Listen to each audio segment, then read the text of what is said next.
Hi, everybody. Welcome to FNS Wrestling Podcast, episode 186. It's late on Friday. What is it? February 9th? We're down in the basement to we talk still about... haven't done more stuff. I just remembered. Oh my God, you're right.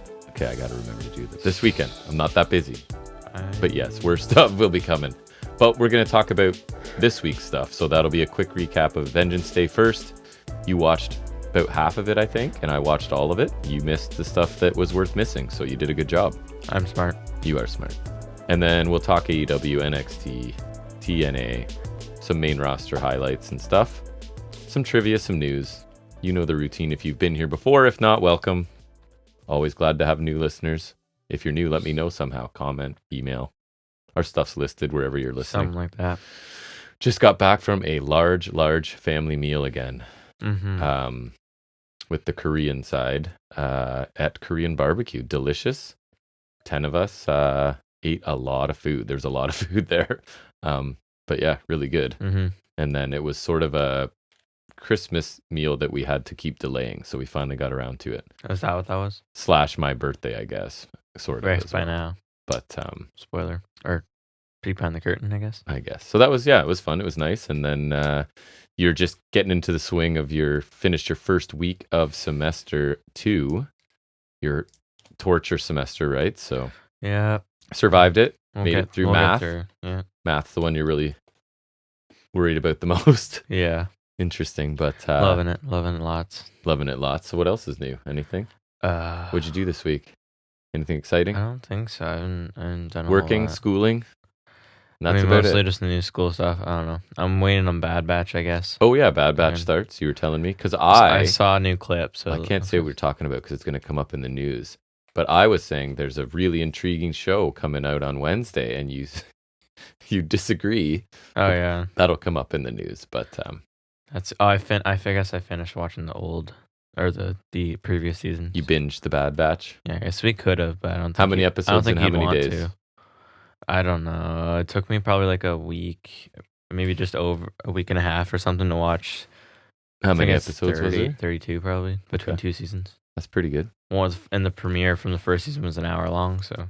But are you usually watching it while you're doing something else, like gaming or whatever? Yeah. It's always a second screen. It might have taken longer than usual because I took a 2-day pause to speed through Lost and Found for no reason. Oh yeah, that's your brother did too. Man. I might have mentioned this last week. Honestly, I don't remember. You did. I'm almost positive. Yeah, as the guy who listens back to it a little bit. I'm waiting for Bad Batch and nothing else. Yeah. I'm still waiting that Switchblade jacket to come to. Mom said no update. Switchblade jacket update. Yeah. Not here. No, I don't even know what's going on with that. I don't think it's shipped out yet. Which I want it in time for Comic-Con and in spring, because it would actually be a good spring jacket because it literally says lightweight, so it'll be good. It will be for not school. It'll be like a fall spring outside of school type thing, right? Well, I'll wear it to work gladly. I don't know. I don't have much else to say. I don't know how many people are here just for the banter. I know there's a few. There are a few that are here to listen to our lovely voices. A few of them. Yeah. And yeah, I was showing you were there. I was showing your aunt and uncles that they didn't know we had done some video and they thought it looked pretty good. So idiots. I mean, we don't look good. The picture quality looks good. We're just hideous. The quality of video. We're hideous beasts. I'm a hideous basement dweller. But we are literally dwelling in the basement right now. Exactly. So I speak the truth. Your uncle said you can't tell how tiny this place is from the video. Which it's not. I've been in many closets bigger than this. I'll say that. I mean, it's a big closet. It would be a big closet, but I have seen such things. I don't know if you remember, but friends of ours we went to, they were one. You were young. But anyways. I was once. I say we talk about wrestling instead of whatever we're talking about now. The first segment, as always, we'll take a look at some of the week's wrestling news and rumors.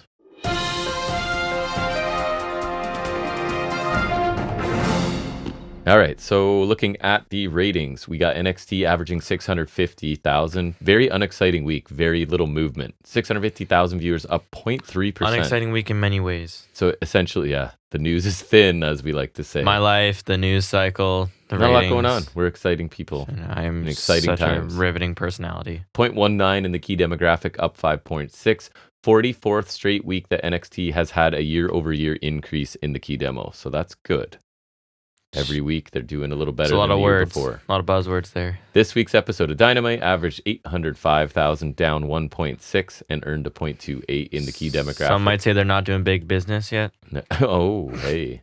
Up 7.7%. You could have put that in your news technically, based on the news sites. Based on all the news. Yeah, so based on other people's opinion. I found a few things that are, I guess, quote-unquote newsworthy, but... I'd debate one of those. I'd debate a couple of yours, knowing what you have. You have the big one to start, I think, and then I might have a subset of that. Yeah, so the main one, it honestly came out of absolute nowhere. And Anthem fired Scott D'Amore as TNA president. Yeah, they replaced him with some other dude. I don't remember his name. It really doesn't matter. Anthony, I'm not going to pronounce his last name. I saw it too. It's like... Starts with a C. Saccone or... something like that. Anyways, no, he got fired, I guess, because they were... I guess they didn't see eye to eye. Yeah, like my note says, because I had the same story, not a monster, question mark, because in light of recent events... And just like when something it's that sudden... I think that's just generally where you would go, especially right? with recent history, and a major executive in a wrestling company is just gone overnight. It seems like the opposite. Yeah. So then I feel bad for him because I think he's. I mean, as much as I did like to make fun of him because he was way too amped on TNA. There's nobody more passionate. There's nobody who's going to care more than him, and so maybe it was to a fault in their eyes, but he's I think. Yeah, that too. That's the kind of guy you would want to have, and seems like a lot of the roster likes him too. Yes, the thing I was going to add was that reportedly the Zoom meeting with talent was tense. It was didn't you say like Moose re-signed because he's there? Because his immediate tweet was something about he was taking a break for a while from maybe social media or just being visible. And that when he signed his most recent contract, apparently Scott D'Amore was cited as one of the reasons. So that he's staying. sucks because basically decades of service, and you're like, oh, you're out, I guess. And WWE would have thrown money at him for sure. Right, like he's a guy. Oh yeah, Moose. Yeah, for sure. Sorry, Moose, not D'Amore. But D'Amore, yeah. So that sucks because D'Amore's great. He got TNA where they are now, which I mean, obviously they're not like they're not like the biggest, but they're doing pretty good. Like on the heels of one of their and how they're doing, right? Like better, as good as they can. Biggest pay-per-views, right? That did. And just like this big rebrand, and like say what you want about them, they have momentum and they've been doing as well as they've done in recent. And I haven't always loved him on screen or whatever. But he was a solid babyface authority figure, right? He gets people going, which are hard to find. Not that he was always babyface, but when he was good. Yeah, didn't always love everything, but like you're not finding a more passionate TNA guy than him, I don't think. Yeah, anyways, it'll be interesting to see how they do without him because he could definitely bring TNA up. I just think, weren't you saying like Anthem? I don't think they want to be spending more, right? That they're looking to I think they definitely could, but get a formula down, pump it out, not spend. And he's trying to do more, which I respect that because even they definitely could do more. He got some funds together to make an offer for it, apparently. I don't know. Who knows? Anyways, but that sucks for him because D'Amore's great. Best of luck in his future endeavors. For real. Like, not just saying that as a pat line. No, yeah. We like D'Amore. So just, I mean, it's not the fun stuff, but just coming out of the whole Vince McMahon thing, I was just reading about Ashley Massaro and that her... Yeah, so I never really heard about this. Like, I remember seeing when she died, but I think that was younger, so I didn't really... unreleased statements published by Vice News, collected from her lawyers, were that before her death, she gave a statement... She took her own, right? Yes, accusing Vince McMahon of sexually preying on herself and other women wrestlers. So she was saying it back. When was that? When was Massaro? You're the historian. She would have been like in the noughties, as they call it, right. The 2000s. Right. She, like you said, what the Q8 thing was 06. So that was what she was like, probably rough estimate 06 to 08 ish. Like she was, in like the mid to late 2000s for sure. So apparently she was on the record saying that he was a predator, basically. So. It's a shame it took this long for things to be done. Right. But... And now there's a lot of cry for kind of justice for her, right? Because absolutely, she's she paid a heavy toll, and like she couldn't go up against the company that is WWE, especially at that time, because like look at how long this has gone basically unnoticed for. Like whether there's been the odd thing like her thing and the odd thing, really until 2022, it never really got blown up, right? So. think about how long it's gone unnoticed for. So yeah, she really couldn't do. And like squat. the manipulation of the stuff, like don't let your one bad incident like affect all the good things we're doing in Kuwait. Like what a monster. Yeah. Anyways, we know this. It's more the same. It's any more the same. any better news than that? So from the WrestleMania kickoff thing that they did the other day, it was like some press conference. Oh, that's crap. what it was. I saw a link to it or something, and I didn't quite know It's what I was weird. looking at. Usually the kickoff is the pre-show before Right, the show. so that's why I was confused, because I saw there was like quotes or footage from the kickoff show, and I'm like, that hasn't happened? They literally held the press conference Okay. in an actual, like in the T-Mobile Arena, I think it was. Okay. So like a bunch of fans are like a whole live press conference just for the whole Rock Roman crap, which I'll talk about after as well. But Oh yeah, there's lots there. one of the things they announced was the WWE Speed thing that we talked about like you mentioned it weeks ago. a couple months ago or something. Yep. That they were trying out. It's a partnership between them and Twitter, aka X. So now. they're posting it on there? Is that Exclusive to there? They're 5-minute exclusive. matches. I think. Sorry, what? It's 5-minute matches. It's like some rapid round robin thing. And we were saying it has to be the right kind of There's wrestlers? like point. I think winners earn a point. Losers lose one of their own. And it's like a rapid round robin, I guess. So I don't know if it'll be like interesting, but it is, but I'm not gonna get Twitter. Me either. I don't care. I'm definitely not getting Twitter. No. With no social media of any kind. I'm not likely to start now for a. But so you were saying first one was Cedric Alexander and Axiom? That was the one that like when we saw the trial run that was being reported about in like the dark matches. That's who I saw. And those are the people you have to get. Yeah, you do like them. Because you can have an entertaining 5-minute match. With You the do right them, people. Fraser, Dragon Lee. I could see anyone from LWO probably doing that. Mendoza, like Escobar. sorry. What's his face? Del Toro, Wild. Even like I could see Ray doing it. Like even though he's because it's got to get right into it, right? Basically. Yeah, Ricochet for sure. Yeah, and I know I complain about like 4-minute matches on NXT, but that's if it's, because like, one of those structured. people is like really inexperienced almost every time. Well, right? and it's like it just doesn't make for great TV. But if this is like a little social media thing. B, it's like it's designated to be 5 minutes. It's not like you're expecting a little TV match and it's like 3 minutes. Yeah. So I don't know. It's something. I don't. It's not nothing. Not really something I'll probably pay attention to much, but it is existing. I'm sure it'll get reposted elsewhere if you really want to see it, right? So to check it out. I thought this was funny, and I just assumed that this Johnny Loves Taya coming to YouTube. Like I saw that, and we talked like it's debuting on Valentine's Day, and it's going to be every Wednesday. But then I was shocked to see that it is scripted series. I don't know what I was assuming, if I'm being honest, but I'm not surprised. A scripted romantic comedy series involving wrestlers. I think I have to check that out. I feel like, I think just to say I saw it, and it can't be good, right? What chances it's good? Because rom-com's not for me anyways, but it's gonna be QTV type stuff because that was Morrison. He was in that, so it's gonna be QTV type stuff. Interesting. It's really strange. I don't know. It's I might check it out. I will. I'm not gonna lie. I don't really want to. I only have one other thing. Do you have I have two more. One of them is Cody and Roman is official for Mania after the ensuing backlash from the past week. Is that what the thought is?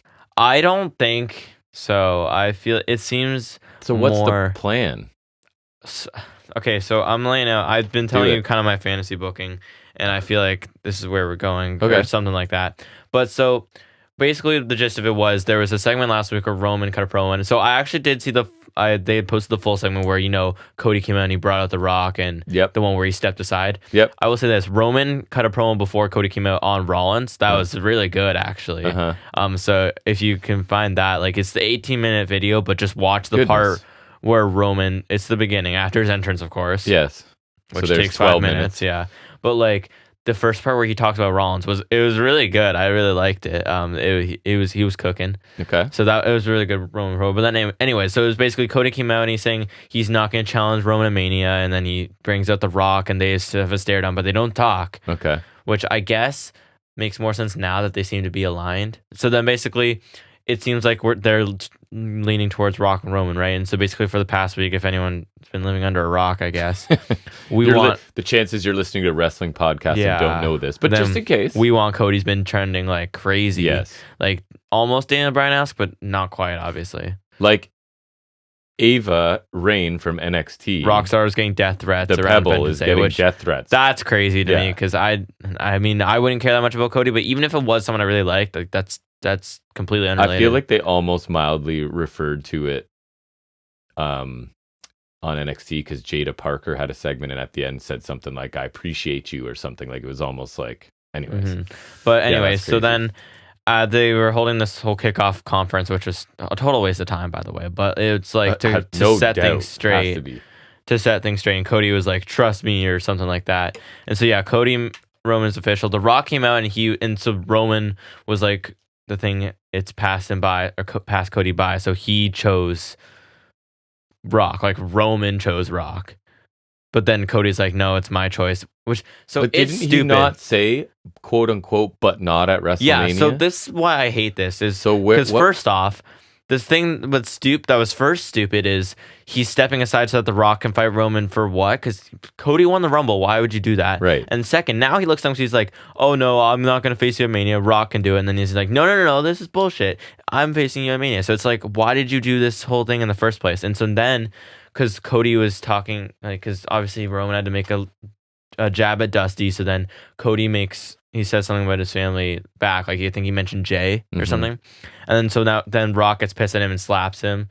And so it's like now Rock's affiliated with Roman. And so my guess, and I mentioned this to you, is that because Rock and Roman are kind of acting like they're running the thing, and Triple H is like, no, I'm running the thing. So I'm saying Triple H comes out of retirement once, and you get, like, maybe in Australia, because it's a big show, you get Cody and Triple H against Rock and Roman. Gross. And then you get, I don't want that. Why would you put that into the universe? I don't want that. It's going to be your fault now. I'm calling it. I'm calling that shot right now. Anyways. You did call the Cody Roman too in NXT, so and I called hot right now. The Dynamite opener. Yep. As soon as I knew.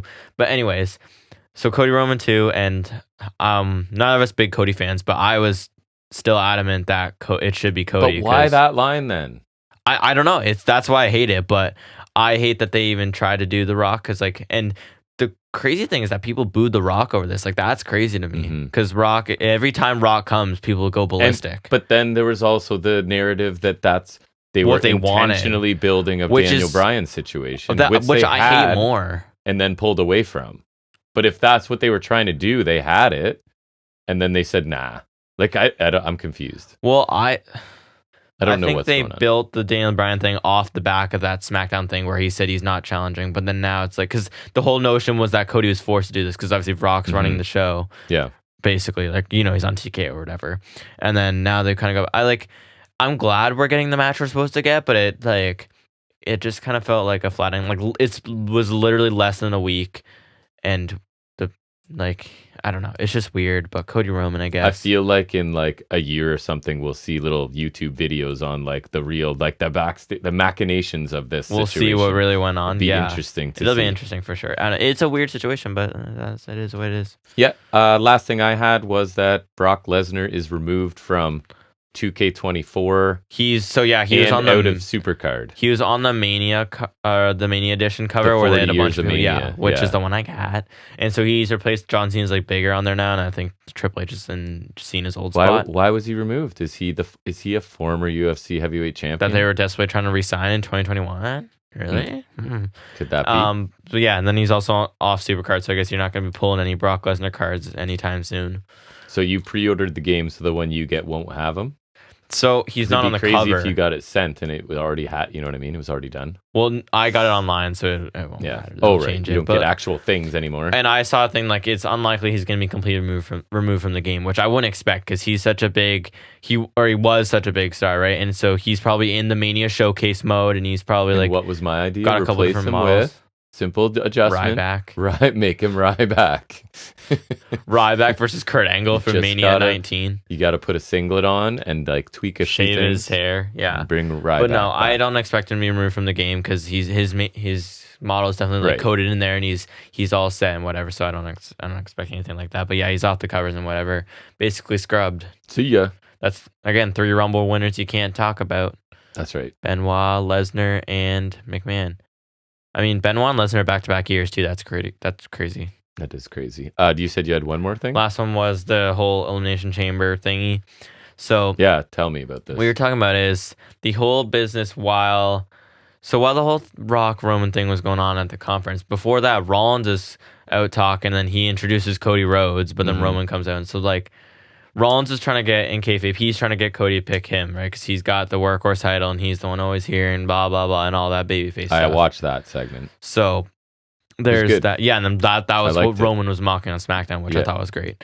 But anyways, so Rollins, he still doesn't have a main opponent after all that. So it makes him look really second rate, which we were talking about. Because like you can call it a world title and whatever, but it's always going to be secondary to Roman. When they pull stunts like this, it has nothing to do with him. It's just when they pull stuff like this that clearly makes him look second rate, it's dumb. Well, because they basically were like, hey, we're never taking the belt off this other guy, so let's just invent one. Yeah, and then they've made no effort to reverse that notion, because now it's like there's all this business going on with Cody and Rock and Roman, but it's all over that belt, and Rollins just he was literally just standing there the whole time. Yeah. But anyway, so there is going to be a chamber match in Australia to determine his Mania challenger, and because they opened the show with our favorite thing, an authority figure segment where Trips, love it, Aldis, and Adam Pearce are speaking. So anyways, Aldis and Pearce announced, so there's 12 guys, and obviously it'll be 6 qualifiers, and then the 6 guys get in the chamber match. So the guys qualifying we got like, most of this field makes sense, but some of it's weird to me. Got McIntyre, LA Knight, AJ Styles, Big, Bronson Reed, not to be confused with normal Bronson Reed that entered the Royal Rumble. Regular size Bronson Reed. Miz, Logan Paul, Sami Zayn, Owens, Ivar, Lashley, Orton, and Dom Mysterio. McIntyre's already in. He beat Styles thanks to Knight. Zayn, Orton is a match I know, and then Miz, Paul next week. I guess. So Orton and Paul? Orton, I think I would guess Paul has to get in, but so that's one of the weird ones to me. Is I think Logan Paul being here is weird because he's U.S. champion. So why does he need to be here? Yeah. 2, SmackDown guys: Owens, Paul, Lashley, Orton, Knight, and Styles. SmackDown guys. So half these guys are SmackDown dudes. Which again, this is a Raw title. This is the only reason. Like, fair point. Which I mean, I know the brands, but like, let me vent. I'll drink some water. He's on one. Cody is obviously on the wrong show, but he won the Rumble, so that supersedes anything. You know that you win the Rumble, you challenge for whatever. Yep. I would say the same for Priest. If he wanted to cash in on Roman, go nuts. But this is just like, forgot about him. They've been making him look so stupid, man. He's forgettable, right? Well, they keep, and he shouldn't be, but they keep doing the fake cash in thing. Yes. They've done it like 6 times, and I wish I was kidding. It's so stupid. Yeah. Anyways, half the guys are SmackDown guys, which is dumb because this is a Raw title. They did the same thing, remember, with the tournament to crown the champion, where Styles, it just doesn't make sense to me. And then also, like, guys like Miz, really? He lost to Gunther twice. I was going to say, when you read that list, like, I couldn't think of a wrestler I'm less interested in on their roster. I don't know if there's anything he could do. I mean, it's a cool spot for him, but like Ivar, is that really someone who should be qualifying for a world title match? He's been getting pushed lately, right? Yeah, but he's been being up at Alpha Academy. I'm happy for him because he's cool. I'm happy for him, but at the same time, like, that's always, and no offense, I know he does great heel work, but Dom Mysterio near the world title, really, like, could you not put Balor in instead? You know they want Ivar to do, like, look at that big man do crazy Even stuff. though he does the same. I mean, it is cool, but like, he does the same stuff. Like, come on. But maybe they'll use the chamber for him. But yeah, to do so stuff. like Miz, Ivar, Paul, and Mysterio are questionable choices. Who's your favorite to win out of the? I want McIntyre. Absolutely. Me too. I think McIntyre's been doing great work, and I just want him to have his moment. This is peak McIntyre. This is the story. This is the story I want finished. Is McIntyre's story. Yeah, he's cool. He's cool as heck right now.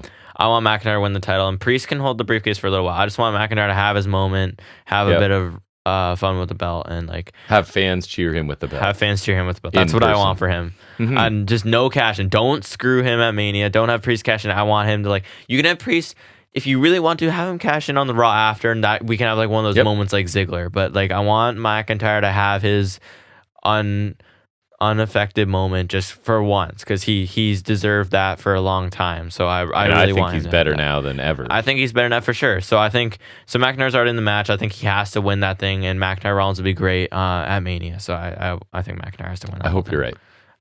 All right, well, let's move into talking some wrestling officially, and we have to start with a PLE that was Saturday or Sunday. I don't remember. I want to say it was Sunday. But anyways, it is I don't know. NXT Vengeance Day.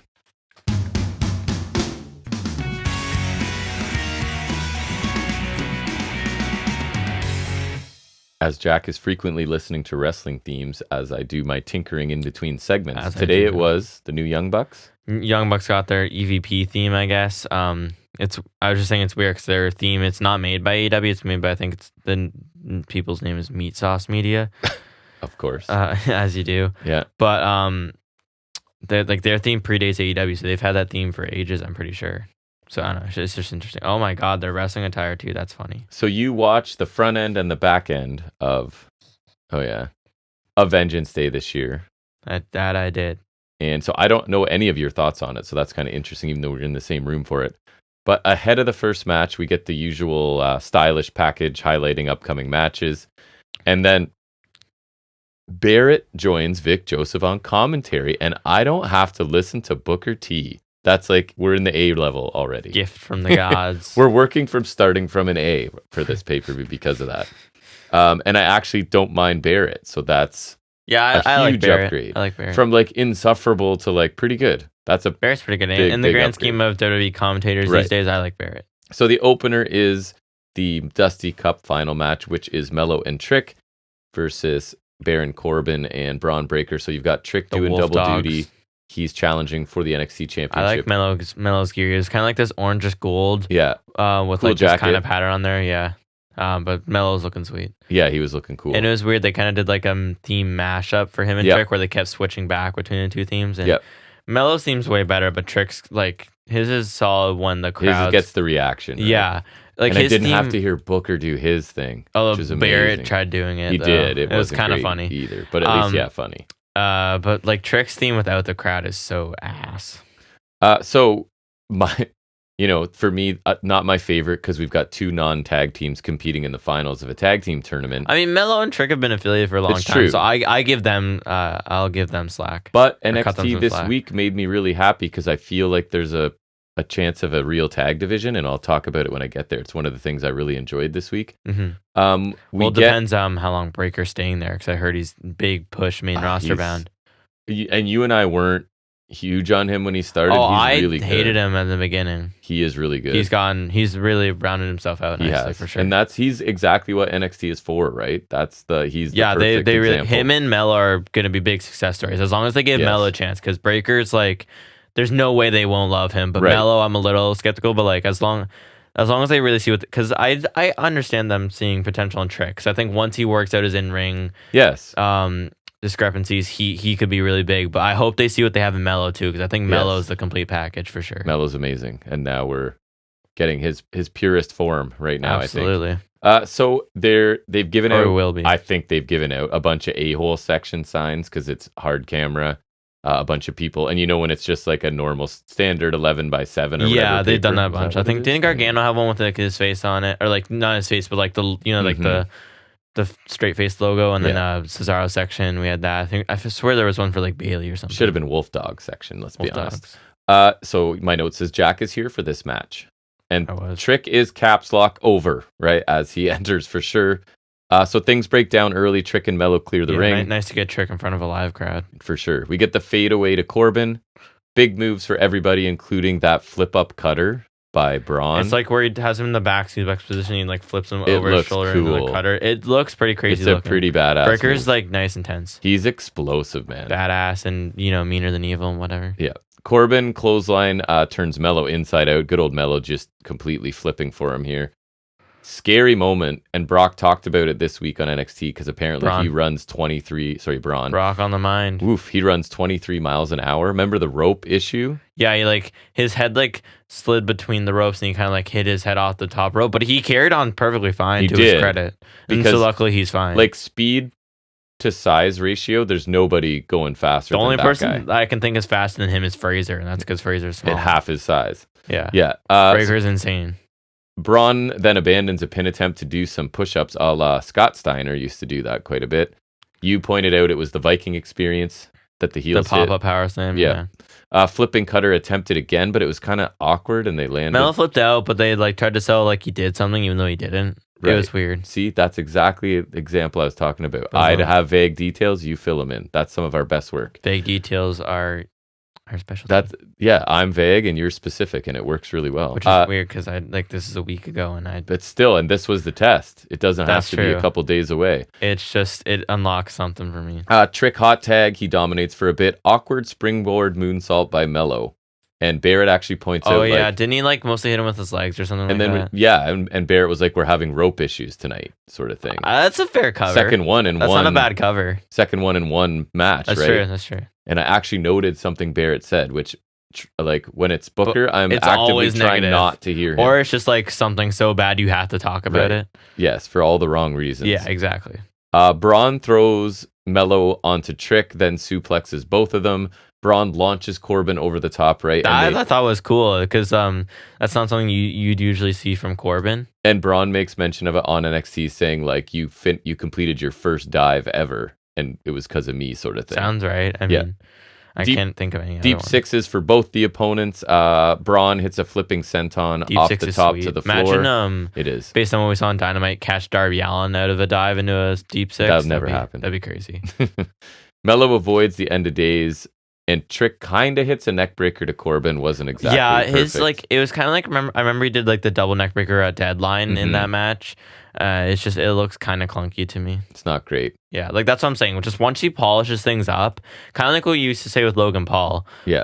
Which I think he's come along, but he unfortunately he has. He's pretty good. But I think once Trick polishes up, like, I'll admit he's over. Like I don't love him, but I don't hate him. And it's just I need him to work on his in-ring stuff for sure. He's got that bigger than the average guy, but not a monster size. Like I think, which is good because like, he's big enough to have some like power-ish offense, but he's got some athleticism to him too. So he's like he's kind of spot. Yeah, he's in like that nice gray area. But yeah, because like as long as he can maintain his momentum and work on his in-ring stuff, because that knee is brutal, man. Like it's not good. Trick knee's not good, especially when Takesha's out here smashing fools. Yeah, you can't be doing that. So Mello ends up getting speared pretty suddenly by Braun, and it's over because Trick can't quite get there to break. He pushed Trick out of the way first, though, right? That's right. He kind of shoves Trick and takes the spear, and then Trick's not able to save him. Yeah. So he kind of took the bullet, and he would talk about that later, right? Where he'd say like, you have to be facing Ilya at 100% and stuff too. And that was a cool vignette, but we'll get there. Or sorry, segment. I guess I'll mention them. We're not talking about details. Dragunov vignette, Gigi Dolan vignette, because this is what they do. Yeah. Roxanne Perez recap. Then we get Dijak. You can talk about the match? Hmm? You can talk about the match? That's later. No, I mean like the opener. Oh, sorry. That's right. I really liked it. I thought it was a good tag match. I thought it was pretty good. I thought there was like a couple there were a couple slips that like slowed it down a little for me, but I thought generally it was really good. I think all these guys are pretty solid at least, and I think a Corbin especially deserves props for really getting his shtick together. Yes, they work together, he and Braun. Him and Braun for sure, yeah, but just in general, Corbin I feel like has really used this run to better himself. And I was saying to you, it's kind of like Balor's second go about NXT, because I would still say, and I know you would agree, that Balor's return to NXT is his best run for sure. That was when I believe, like, that was best. That was 2020, North American heel Balor was. Yeah, that was when he came back, when he was champion and he had that run. He had the matches with O'Reilly, and yeah, so his run, like, that was really good. I think obviously Corbin's run not as all time as that, but I think it's definitely some of the best work of his career. And honestly, he could go up with Braun, maybe for a bit. I don't know. Like, I think Corbin's ready to go back up, and as long as he like kind of keeps on this similar shtick. I'm not exactly sure what his gimmick is, but what he's been doing has been working, right? So, well, for a while it was,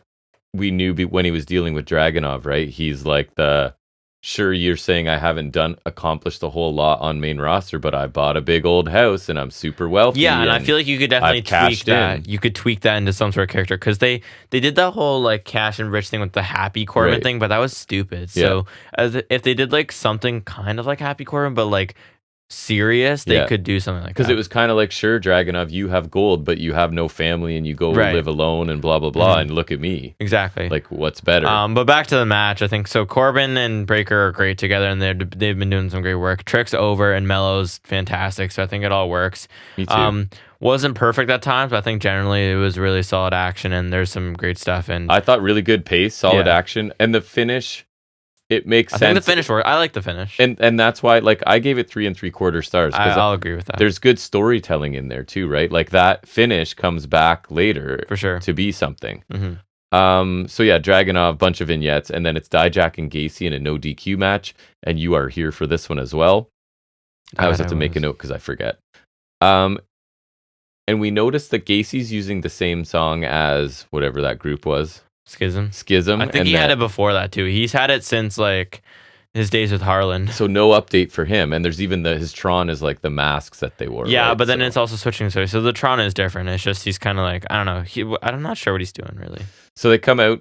Dijak has a nightstick and Gacy has like one of those collapsible baton things, if that's what they're called. I swear like Santana or Ortiz had that in Blood and Guts or something. I think Dijak was wearing like a tactical belt or something, like Batman kind of thing. Anyways. Surprise. Gacy dives to the floor, throws garbage cans, chairs, and duct tape into the ring. Gacy comes off the steps, a cannonball to Dijak in a chair. That was kind of cool.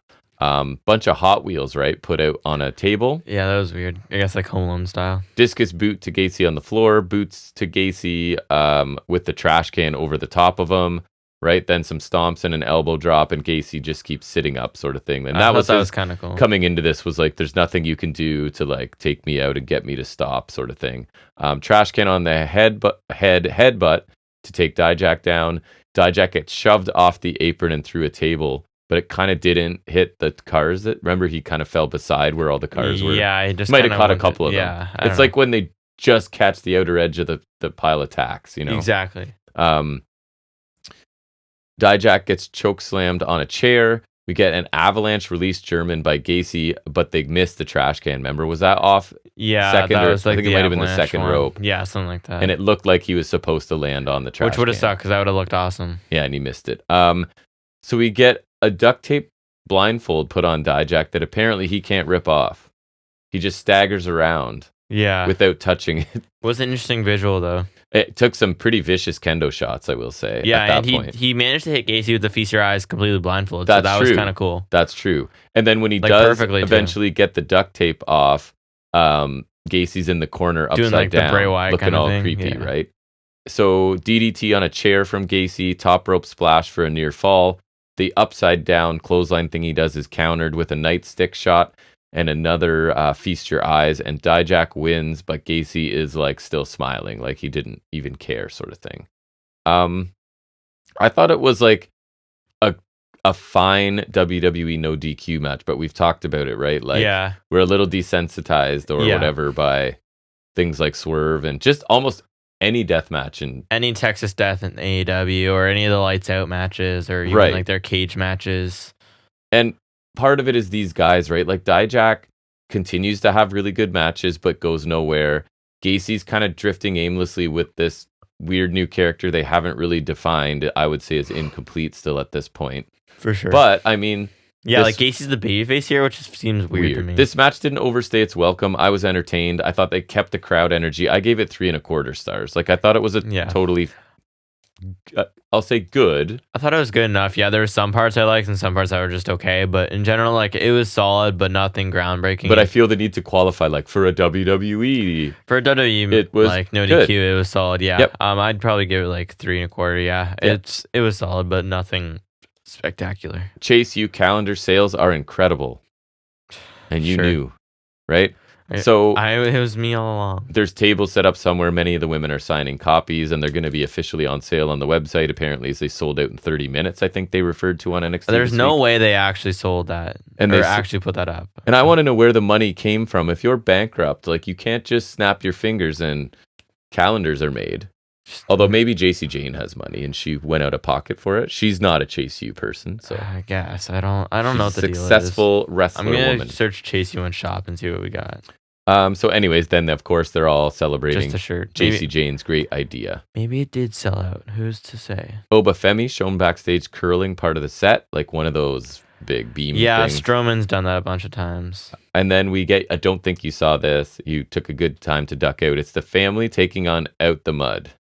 Out the Mud came out on bikes again, looking like they don't know how to ride bikes again. This is definitely a match I didn't want to watch, and so therefore I didn't. The family do the classic, like, OTM's introduced first and is looking up the ramp, and they sneak attack them from behind. I think I saw that clip just because, like, they post the. It's almost It's on embarrassing Instagram. to say this next point I have. Not until this very moment did I realize that the women were involved in this match. And I was even wondering on NXT the week before this why they were spending so much time talking about Rizzo being tough, and I still didn't make that connection. Because like a good chunk of their segment was them being like, she knocks people out and blah blah blah. And I was like, that's why I thought that's this was weird. a questionable addition to the show, because it's like Did not know. you're not defending the tag titles, even Right. though you're in a feud with the tag team. Right. It's like, why wouldn't this Maybe be that's like you're the defending build-up? that's maybe what I just assumed, right? Yeah, and that's what I would have assumed too if I didn't know better. So I was shocked. Is that a backhanded, like, is that an insult there? I don't know. Didn't they feel I think Jada Parker has some presence. I think like she's got some although the way potential. they talk about her and like that's, I think I saw the segment from last week's Mhm. NXT, not the recent one obviously, but like the one before Vengeance Day, and it's so annoying. Just like something about like not being put in a box, and like it was super annoying. There was the one where they're like sitting in like the alleyway or something like that. She's convincing with attitude and the confidence she has. I kind of like it.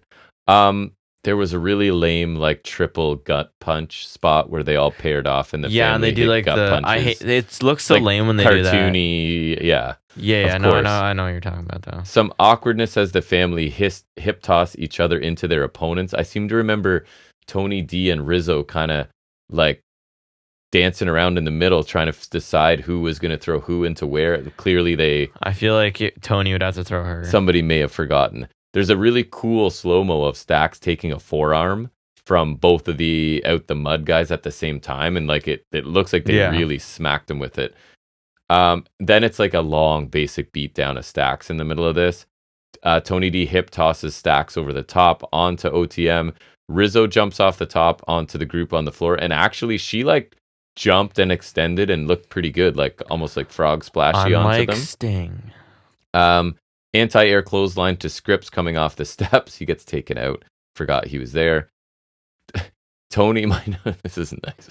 I forgot his name. Tony and not Bronco are left. Lucian Price. Thank you. I couldn't My remember. I'm like, Julian? He's not Bronco. That's close enough. He's now not Bronco. Not it's Bronco and not Bronco. The fact that Bronco's the memorable one is funny to me. Tony D gets his Fisherman Buster thing, and it's over.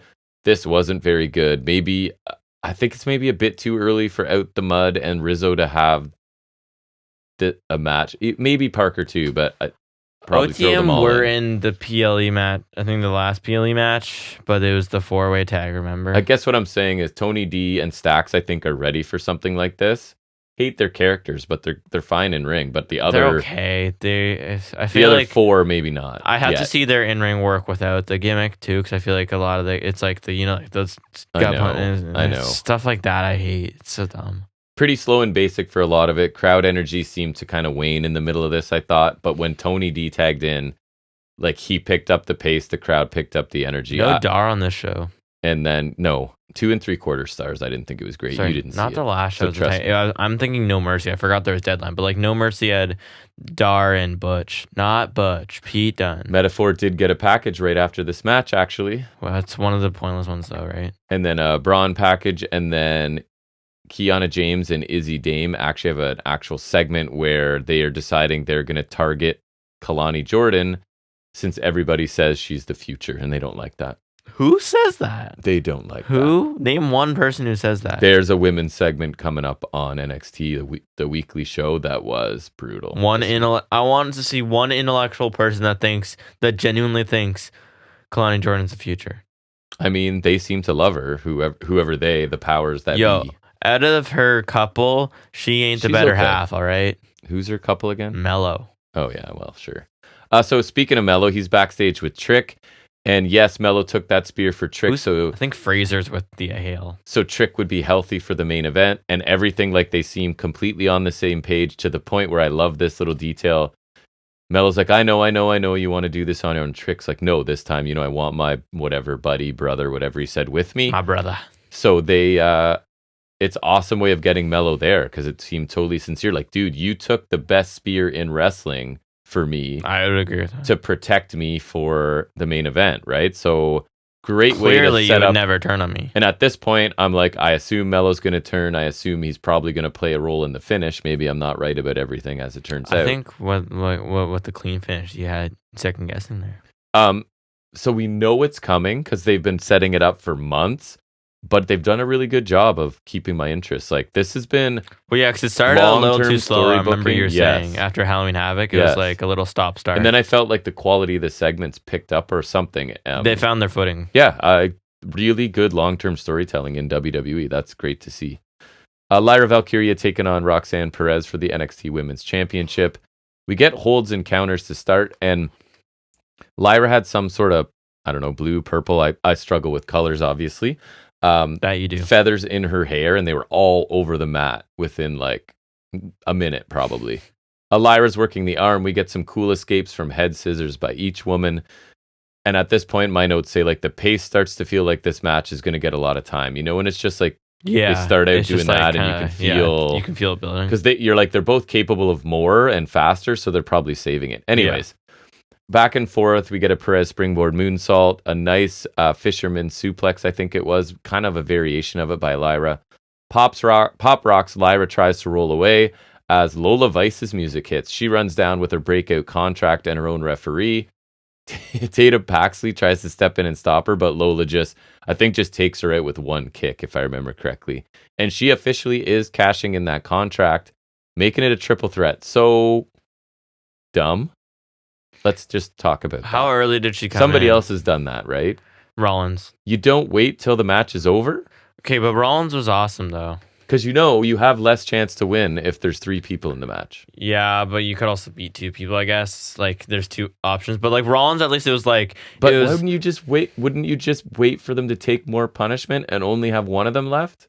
Yeah, I don't know. Especially but, like, as a heel. with Rollins, it was like Roman and Lesnar beat the crap out of each other, and then he kind of came down like opportunities, like, and then he was up in an F5. Roman speared Lesnar, take him, and then he stomped Roman. Rollins was awesome. That's like the best cash in ever. Game theory wise, But this cannot be the right move. How long was the match roughly going before? Like, was it like long drawn out, or was it like no, she I kind of wouldn't came in say midway? so. Like, So then it's dumb, because if it's like they're beating the crap out of each other and both down, No. then go out. like I was thinking it was gonna have to start kicking into gear. Okay, so then that's stupid, because like with the Roman Lesnar one, it was like 15 minutes of them beating the crap out of each other. And they're both like, not that at all. remember, like they're both down and out, then Rollins comes sprinting down. So That makes more it's sense. different. Yeah. So then it doesn't anyway, work. And she didn't even succeed here. so Vice is here. Perez ducks. Lyra takes the black mass or whatever it is right away, which she also does. Right, it's 2 people that kind of use that move. And So- don't do it as good as Malachi. So Lyra's taken out for a little bit. Lola Vice tries to choke out Perez, then hits a tornado kick for 2. Lyra splash breaks up a triangle choke from Lola Vice. And it's like, I note in this, like, Vice has brought a shot of adrenaline to this match somehow. Like, I was quite surprised how everything seemed to pick up, and I got way more interested. And I don't think she's amazing, but I think there's something about her that's interesting. Anyway, yeah. she does the speedball. I guess that'd be charisma, probably. That's a word for yeah, it. that is a word. Speedball kicks for both of the other women, then hip attacks. As Barrett talks about, he mentions it here, Vice being dumb. He's trying to be nice about it because he's the heel, I think. But basically, why wouldn't she wait till the match was over? That's fair. Or like at least like till you're deep in a match. Because again, if they're deep in a match, I say that they're as good as done. So Lyra's hitting like a Samoan driver or whatever, and they're calling it the Night Wish now. So if I forget, that's what it is. Vice tries to steal the pin, and Lyra breaks it up. Crowd gets into this now. Really nice Lola Vice back fist to Lyra. Pop rocks to Lyra, but Paxley takes Perez out to the floor. And then we just get the Night Wish to Vice, which is, again, that driver. And the match is over. Beat pin Vice too. Damn. Yes. This ended up being a really entertaining triple threat with, honestly, Vice. Again, not perfect, but I thought she looked better than she has here. It was solid when it was a singles match, but I was honestly going like, this needs to get in gear. I expect more of these two because they're both good. And then Vice came in, and I thought the action really picked up. I don't think it's the strongest for a babyface champion look here, but the match itself was really good. I gave it 3 3/4 stars. This was the only thing you didn't see that I think is worth seeing, to be honest. Family vignette, mellow vignette, and I'm like, is everyone trying to get a video here? 2 grown adults are each other's Valentines. And the funny part is I know what you're talking about. Right, so that's got to be Thea Hale. That's the only thing I wrote about that. White text on black screen about evil coming or something. And then I put ha ha ha Okada question mark. I saw something. They put the like exact that. same thing on It NXT was this week. I forget what it was, but I did see something about that, and someone thought it might be Okada. It's like there's three sides: what you show the public, your family, and it does sound like Japanese proverbs legend. Yeah, you know what I'm talking about. So Dragon Lee is challenging Oba Femi. So Femi won the breakout tournament, then won the North American title. Cashed in on Dragon Lee after he defended against Lexus King. Right. And initially I'm like, I expect this to be pretty short with Femi retaining. Commentary are working really hard to get Femi over. Like one of the quotes was, "He's ready yesterday." Sure. I like how you had many things to say and you censored yourself and just went, sure. Dragon Lee starts out hot, but it's kind of short-lived. And of course, it's Lee trying to use speed and elusiveness. He does for a while, including a double stomp to the head off the second rope that looked awesome. And the replay, again, looked really good too. Like he just swerve stomped him right in the face, basically. It looked pretty good. But of course, Femi eventually takes over and things slow down to his pace. He hits 3 Uranagi backbreakers. He gets put in a submission where his arms are pulled behind him. So Femi uses his teeth on the ropes to break up I forget what it was exactly. Something with the arms. I can picture that. Another Dragon Lee flurry.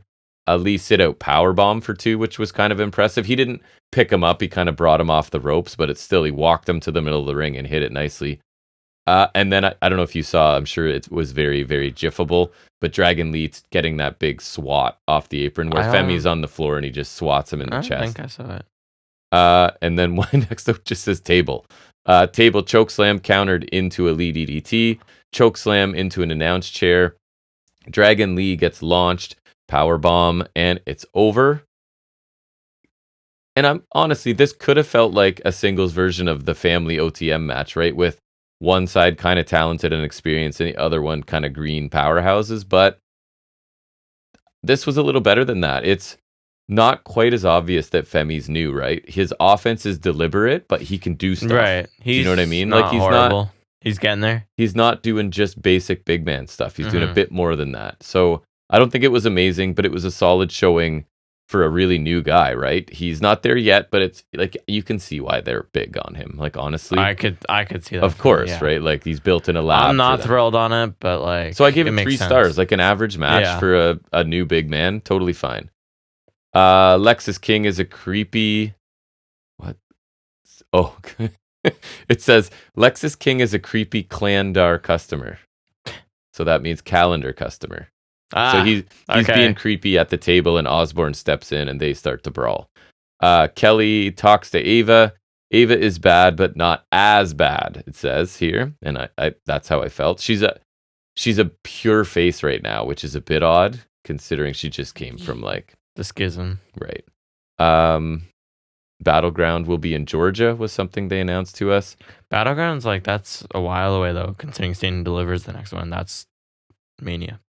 And then it's NXT Championship match, the main event. Ilya Dragunov defending against Trick Williams. You were back for this one. I was. I can't remember how much I paid attention, but I was watching it a little bit. Good bit. match. Back and forth. I did not really take notes on this one. Mello gets involved a couple times, right? One, he's sort of holding Trick on the outside. Yeah, you pointed that one out to me. Also could be construed as he's holding Trick to give Ilya time to recover, right? Yeah. That's basically what happened there. I don't know. What do you remember specifically from this? Because I remember the one part where he was like about to attack Dragon and then Dragon him into it, and then he ended up accidentally chop blocking Trick. Oh, right, on which the set outside. Up the knee injury. That's kind of right. Thing. Yeah, and that's going back because Trick did tweak his knee in the tag team match earlier, right? Yeah, and then Ilya ends up like Mello gets in Ilya's face on the floor. Ilya shoves him, and Mello ends up quote unquote inadvertently chop blocking. Yeah, chop blocking Trick, right?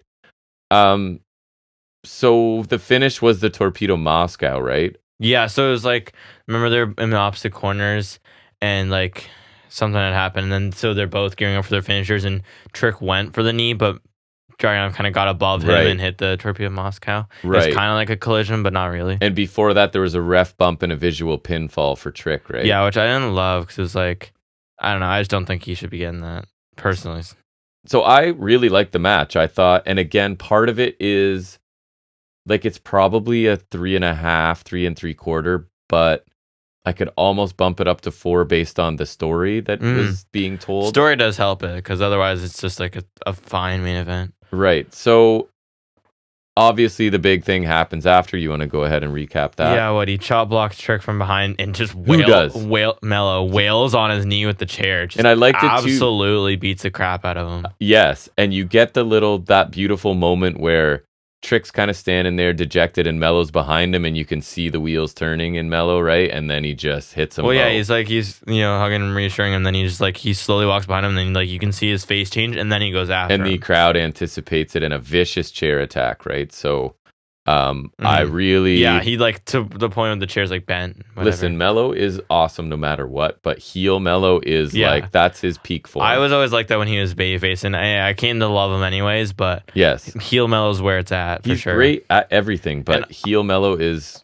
where I it's would at. absolutely love heel Mello up against babyface Dragunov again. I would be down for that. Heels for me right now, it's Mello, Swerve, and Christian. Those are my big 3 heels. Absolutely. If Swerve stays that way, obviously Swerve is Swerve. But so honestly, I really like this match. I'll probably stick with good. 3 3/4. I would go with that too. I don't think it's quite 4-star range because I think you need to have some better in-ring action for that. But that Trick held up his own end of the bargain well enough, and the story definitely helped him out for sure. And Dragunov, Dragunov was really good, but he almost fell a little back burner just because the story is not really about him. It wasn't.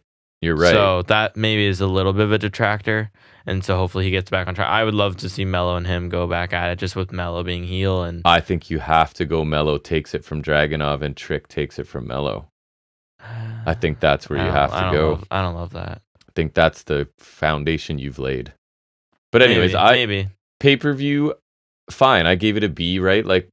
A lot of the stuff I liked, and the stuff that the lowest rated stuff I gave wasn't terrible. It was a below average and an average kind of thing, and then a couple good matches. So on paper, it didn't look amazing. I thought it over-delivered a bit, but wasn't great. So a B pay-per-view. All right, so let's get into your turn to do some heavy lifting as we recap this past Wednesday night's episode of AEW Dynamite.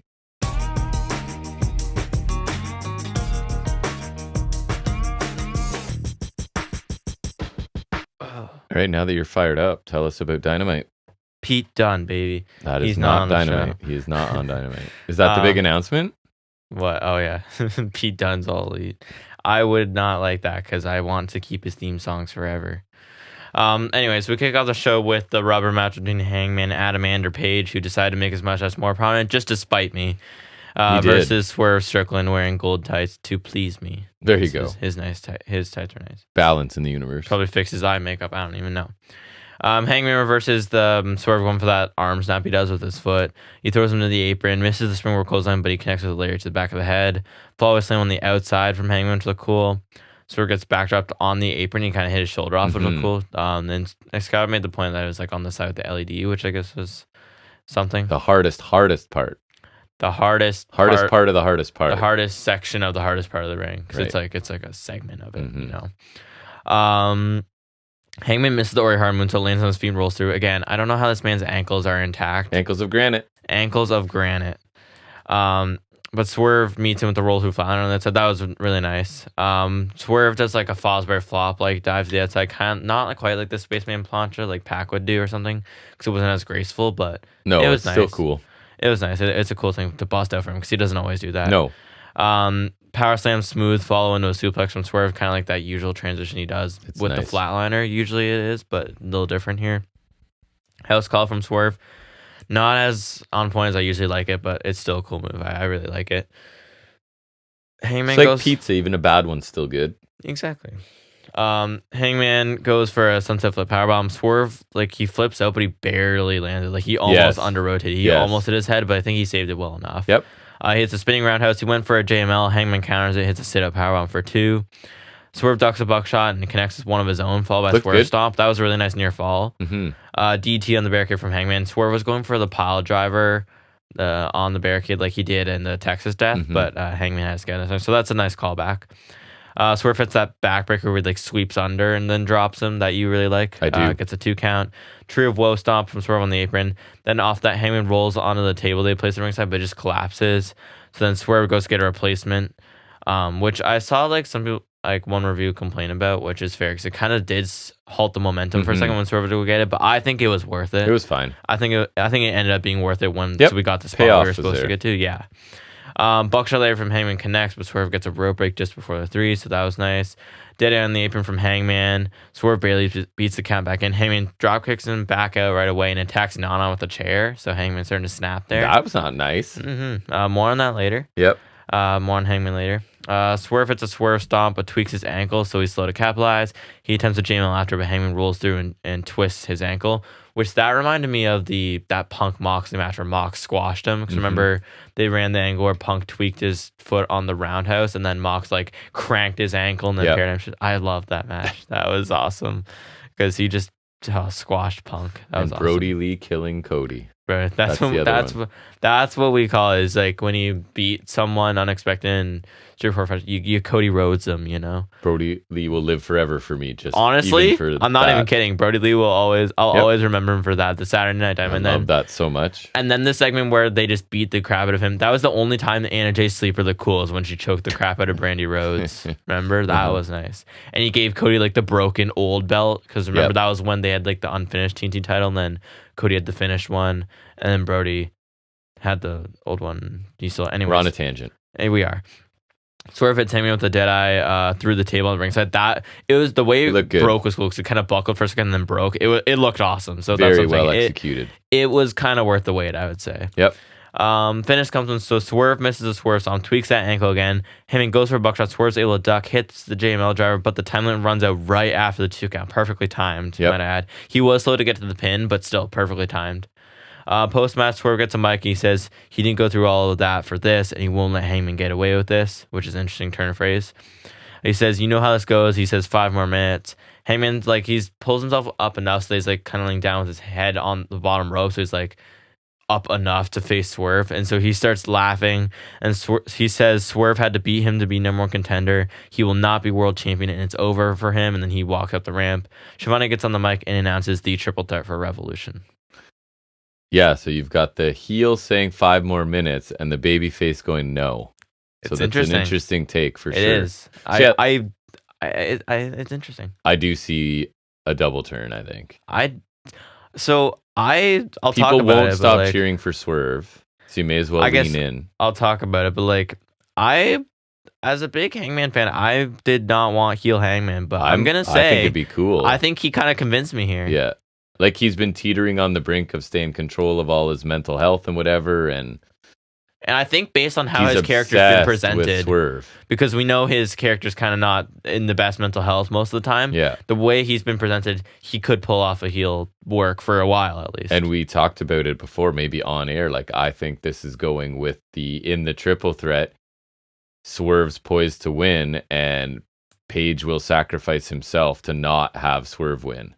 Just not even to have himself win, just to make sure Swerve doesn't. Priority 1 is Swerve doesn't win. Yeah, I feel like he even when Hangman was the babyface and Swerve was the heel, I feel like the emphasis lately has been placed on, like Hangman said he wants the title, obviously, but I feel like there's been more emphasis placed on the fact that he doesn't want Swerve to have it. That's his new obsession. I think ever since the house invasion. And that would really drive that home. It's a way to kind of protect everybody, keep the title on Joe tell a good bit story longer, in there. And have Swerve, rightly so, be like, listen, man, I still haven't lost in forever. I wasn't the one that got pinned there. Yeah, exactly. Right? You all saw I was about to win. Exactly. I'm a babyface now, so it works. Exactly. Anyways, this match I thought started slowly and built in I thought the crowd was really good and added something to this. And man, these two just work really well together, right? They could have they're young enough that they could circle back around to this feud a million. This could be one of those, their lifelong rival sort of deals. I think because this is the rivalry that put Swerve on the map. Right. Booking makes sense. It keeps Swerve without a loss, which I fully support. And Joe's a cerebral champion, right? Who can find a way to beat both of them in a triple threat somehow. I don't think Swerve's going to get pinned, have that believable gripe, right? And then Obviously. he gets his singles match with Joe and becomes champion. I think it's that simple, really. Really good opening match, as you'd expect from these two. Post-match stuff does feel like a double turn, sorry. I think it's being well done for sure. Yeah, so I thought this was good. For a while, it was starting out slow, and I think you're right. Like, it's going the full length. You could tell by the pace at the beginning. Yeah. Good match. For sure. Good opener. Yeah, great way to start the show. These guys just don't miss. I think it might be the weakest of the three, but that's not really an insult given one of the matches is Texas Death from Full Gear. Yeah. My main complaint would probably be that uncooperative table spot. It kind of halted things momentarily, but I think it ended up being worth the result because I thought the successful spot was good. There's some great near falls like Hangman kicking out the Swerve Stomp and Swerve's buckshot, and then the rope break on Hangman's buckshot. And like I said, how Hangman doesn't destroy his ankles is beyond me. How Adam Cole absolutely exploded his just jumping off an entrance ramp, and Hangman doesn't break both of his on a weekly basis. He'll regret it in like his 50s. He might, but like the fact that he's fine is crazy to me. And he's always so graceful in his flip. It's beautiful. And I would like to say I called this result the second this match was announced. I think last week the second I saw this match was announced, I saw. Did you text me from work about that or something, or was that a conversation? You did remember. call it. I just can't remember. I've been calling it all week. I don't remember, but I remember I saw someone post about it, and he was like, "Oh, I guess we're not getting the triple threat." I'm like, "No, this all but confirms the triple threat for me." So I called it some doubt of it, but I knew this is where we needed to go, and it just makes sense. It's gonna be awesome. I'm super excited for this match because it's three guys that I think have been doing great work recently, and I love them all, so I think it'll be awesome. I'm surprised Justin Roberts didn't call out the time expiring because they usually do that, but commentary they made a reference to the time. Commentary at one point, did, yeah, but Justin Roberts usually does, though. Yeah, so that's a bit of an inconsistency, I guess. The post match seems like a bit of a double turn for me, as Hangman definitely felt more heel here, and Swerve's been getting cheered recently. Can't stop it. Yeah, I guess you can't, which sucks because I love heel Swerve, super villain, but. As a big time Hangman fan and someone who didn't really want him to turn heel, I'll say I enjoyed his work in the post match here. He did convince me that a heel Hangman is worth seeing. Just the way he was like laughing at Swerve's request, and the look, you see like this insane look in his eyes when he was like saying, "You'll never be world champion. It's over for you. You didn't beat me." Mm-hmm. Like he just looks unhinged. Obsessed here and unhinged. Yeah. And I love just like it gives me this vibe, and I love it that he's consumed by his hatred for this guy, that being Swerve, based on what's happened in their previous encounters and matches, right? That he's putting his desire to screw Swerve, which I think will play into what you're saying in the finish of the triple threat, but he's putting his desire to prevent Swerve's desires over Hangman's own. Like he'll stop Swerve winning the title over winning the title himself, which I think is obviously what you're saying too.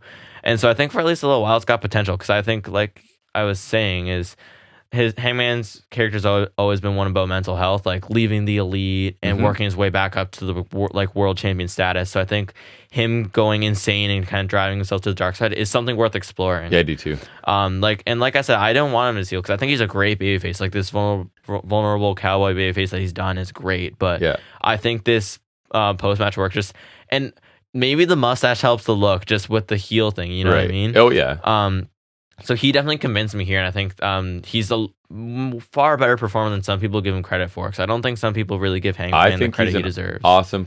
I was gonna say, I think he's a great performer, and you and I almost always like people better as a heel. Mm-hmm. So there's always a chance that as great a baby face as we think he is, he could be even better as a heel. It's possible, yeah. Because he's a good performer. I think he deserves props for this too. Swerve can be face, I guess, too, which I also don't want, but as long as he, like you were saying to me, he just has to stay the same and coincidentally be cheered. And people still he cheer just you. happens to be cheered, you know?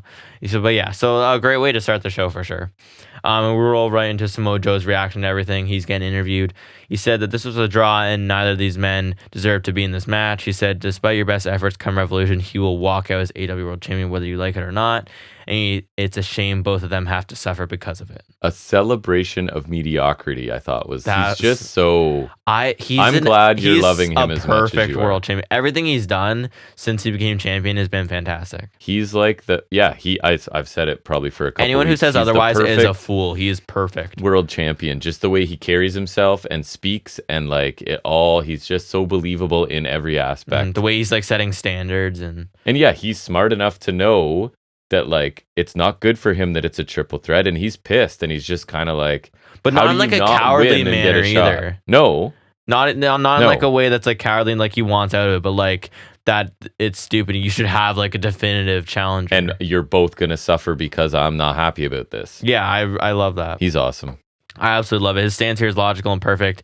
I like that the draw makes neither of them worthy, because I was thinking that it's like a war and like they will be proven worthy, but I like that it's the complete opposite. And he's forced, now that he's forced into this, they'll both pay. He's eloquent and menacing. He absolutely deserves this run. Eloquent and menacing is correct. I was saying to you, I almost don't want Swerve to win the title because he's so good, which is saying something, because I absolutely think Swerve deserves to be the champion, but Joe's doing so good. I just want this to go. Part of my motivation for my fantasy booking of prolongs like, things a it little. gets Joe a little longer. Yeah. And gets Swerver at a bigger show too, I think, right? Double or Nothing. Yeah, for sure. Right. But yeah, no, Joe he's perfect. He's like a highlight of the week every week. And even he brought Hook to probably my favorite match of Hook's. Yep. And just rolling out in a suit, holding that belt over your shoulder, and like so well spoken and quick off the but like menacing and believable and like a killer in the ring. To think it's a run I never thought would happen either. Like it just kind of, it was a surprise, right? So WWE missed the boat on that guy. I'm saying like they could have done this exact same thing or anything close to it, and it would not be that hard, and they just never did. It was really this and easy. They knew he could talk. They put him on commentary. And there was that one segment in the lead up to, I think it was Elimination Chamber 2019, where I think you've probably seen the clip where he had that AA line to Jeff Hardy.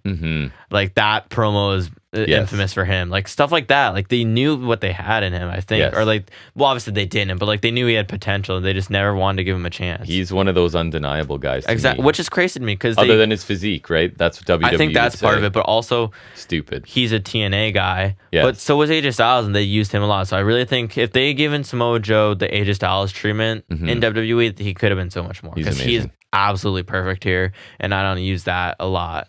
So huge props to him. He's awesome. And again, that three-way looks fantastic. Yep. Next we get Tony Storm. Yep. Cool. Versus Red Velvet. There you go. It's an eliminator. Peraza's on commentary. So Peraza's on commentary but says nothing. Like she didn't really say much of note. No. Like arguably better. Almost nothing. Arguably better than Storm though. Yeah. I'd rather her contribute. Leave them wanting more, I guess, right? I guess so, yeah. And I think we got to talking how many people won eliminators. I could only think of one. Yeah. Which was Bullet Club Gold last year, which led to that awesome tag match. I think that's the list. And I honestly can't think of another one. Me either. The best I can think of is the Cole MJF draw. I remember there was that one with Seidel and Omega that I really liked for some reason. Yeah. Even though Seidel didn't win. That was the first eliminator I remember. Was that in the run where I was like, Kenny needs to stop having competitive matches with everybody? That was it, I think. Like Alan Angels? That was before he was champion, but that was like, well, because remember, so Omega had that competitive match with Alan Angels in the era where they were in good match, but I was like, really? It was back when they were in like the Georgia warehouse or whatever. Yeah. And then remember when Omega was champion and he was feuding with Hangman, and Angels was 5 in the Dark Order. Yep. So then they had a rematch, and like it was like it's weird. Anyways, Storm hit a decent Sky High for 2. Remember? Yeah, I liked it. I always remember that as the Clash of the Titus. No, it's D'Lo Brown. How dare you? It's the Clash of the Titus. Awesome. I remember the Titus O'Neil, baby. Clash of the Titus. No. Wheelbarrow Bulldog from Velvet. Storm trips Velvet into the turnbuckles, then hits a hip attack in the corner, followed by DDT for 2. I thought that was going to be the finish. I was like, really? So you're just going to win with a DDT?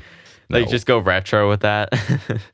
Velvet counters Storm Zero in a roll for 2, and Storm, for some reason, won with an ankle lock. Like, she hadn't been targeting the ankle. She just decided to do that. And Velvet does have a leg injury, but she has a knee brace. And okay, if you want to pretend like a sharpshooter targets your knees, fine. But you cannot tell me that an ankle lock targets their knee. Which they didn't say that, but like... It's because she's going to untie Peraza's boots to expose the tattoo, and then she can be tapping out or passing out or whatever while the tattoo's visible for the... You were saying that like she should take their shoes, which I thought would be funny if they did that. Start ripping shoes off and throwing them out. It would be funny if they did that, but they didn't do that. Because who did that with the... Was that an Eddie move where he loosened it was an Eddie. boots? It was Mania 20. He loosened his boot, and then he did like a small package on Angle. Yeah, so I didn't have much to say. I thought the match was standard and led to like a basic face-to-face afterwards, and I didn't really note that much. I still want a little bit more for Peraza. Like they're presenting her as a big deal. She's walking right into the main title. But I don't know. I like her a lot, and I just feel like there's something missing right But now. I feel like, and I'm a little worried, and I feel like you would agree, is with the recent tease they've made, she might be backburnered a little bit pretty soon. Sounds like it. Everybody will be. Mm-hmm. But that might be okay too. It could bring about a renaissance for sure. Yeah, overall an improvement, hopefully. I did write his announcement down. I couldn't remember. But yeah, so this was fine. It wasn't horrible, nothing notable either. It was a really short and unremarkable women's match. It was pretty run-of-the-mill. Mm-hmm. Ankle lock was a weird choice for finish, but whatever, I guess. Best friends interview, Kashi versus Ishii for the international title on Collision, 6-man tag against Undisputed Kingdom on Rampage. And one of my favorite things I've noted, just because it's funny, as I told you, is Kashi said Ishii is but it'll be fine. That's exactly what he said, because he was talking about Renee was asking me about wrestling 2 matches in 2 days and being like, is the 6-man going to affect your match on Collision? He's like Ishii is but it'll be fine, which I don't know. It's just funny to me. Renee asked about Chuck with Rocky subbing. It's because here it's Cassie Beretta and Rocky Romero. OC says, why did I say OC? Cassidy says Chuck is here getting checked out, so they're gonna go check on him getting checked out, which was kind of amazing. And then they had like the hands in humor thing. It was fine. Sets up a couple matches on shows I won't watch. I feel like we're echoing sentiments here. Which brings me to my main gripe, which is why on earth is Cassie defending the title on Collision instead of wrestling weekly on the show I watch? I want weekly Cassie matches. Like, that's what made me love his run so much, is he was having these matches every week, racking up injuries. It was awesome. That's what made me fall in love with that run. So these segments every week, I find it hard to have anything to say because it's like I instantly pick up. They're teasing me. I pick up on the tone, and I know it's a Rampage or Collision thing, and my mind just goes, stop listening, because it's not part of my personal canon. No. Right? Collision, that's like, it's partially my fault, because let's be honest, it is a major show, but like the slot doesn't work. But when you're advertising things for Rampage, you really can't expect me to. So I just kind of tune out, so I don't have much to say. I want Orange Cassidy on my television, okay? I want him to wrestle. Like, have him face one of the CMLL dudes, which will come up next. Like, defending the belt against one of them, sure. But have him on my show. I want to watch it. Like, this kind of how they started his run last time, but then they had him wrestling on Dynamite every week, and that run was one of my favorite things of the year. Genuinely, like, a surprising highlight. It was awesome. They need to do that again. I don't care if you do the exact same formula and do the exact same. I'm begging for you to do it all over again. Just do it on Dynamite, not on Collision. No, too bad. They got to spread it around. No, you don't. You can just have them on Dynamite. No one cares. No one's watching Orange Cassidy on Saturdays. Next, we get Blackpool Combat Club versus Team CMLL, which is Mascara Dorada, Hechicero, and Volador. And we are told it is an unexpected grudge match. Guess 2 weeks ago That's how it was described to us. There is a grudge that is 7 days old. And I'm hyped to see Hechicero because I've heard good things about him. He was probably the most impressive to me. I agree. He's cool. I thought Dorada was kind of cool. This company needs absolutely no more people, but I'm also torn because I love watching new people.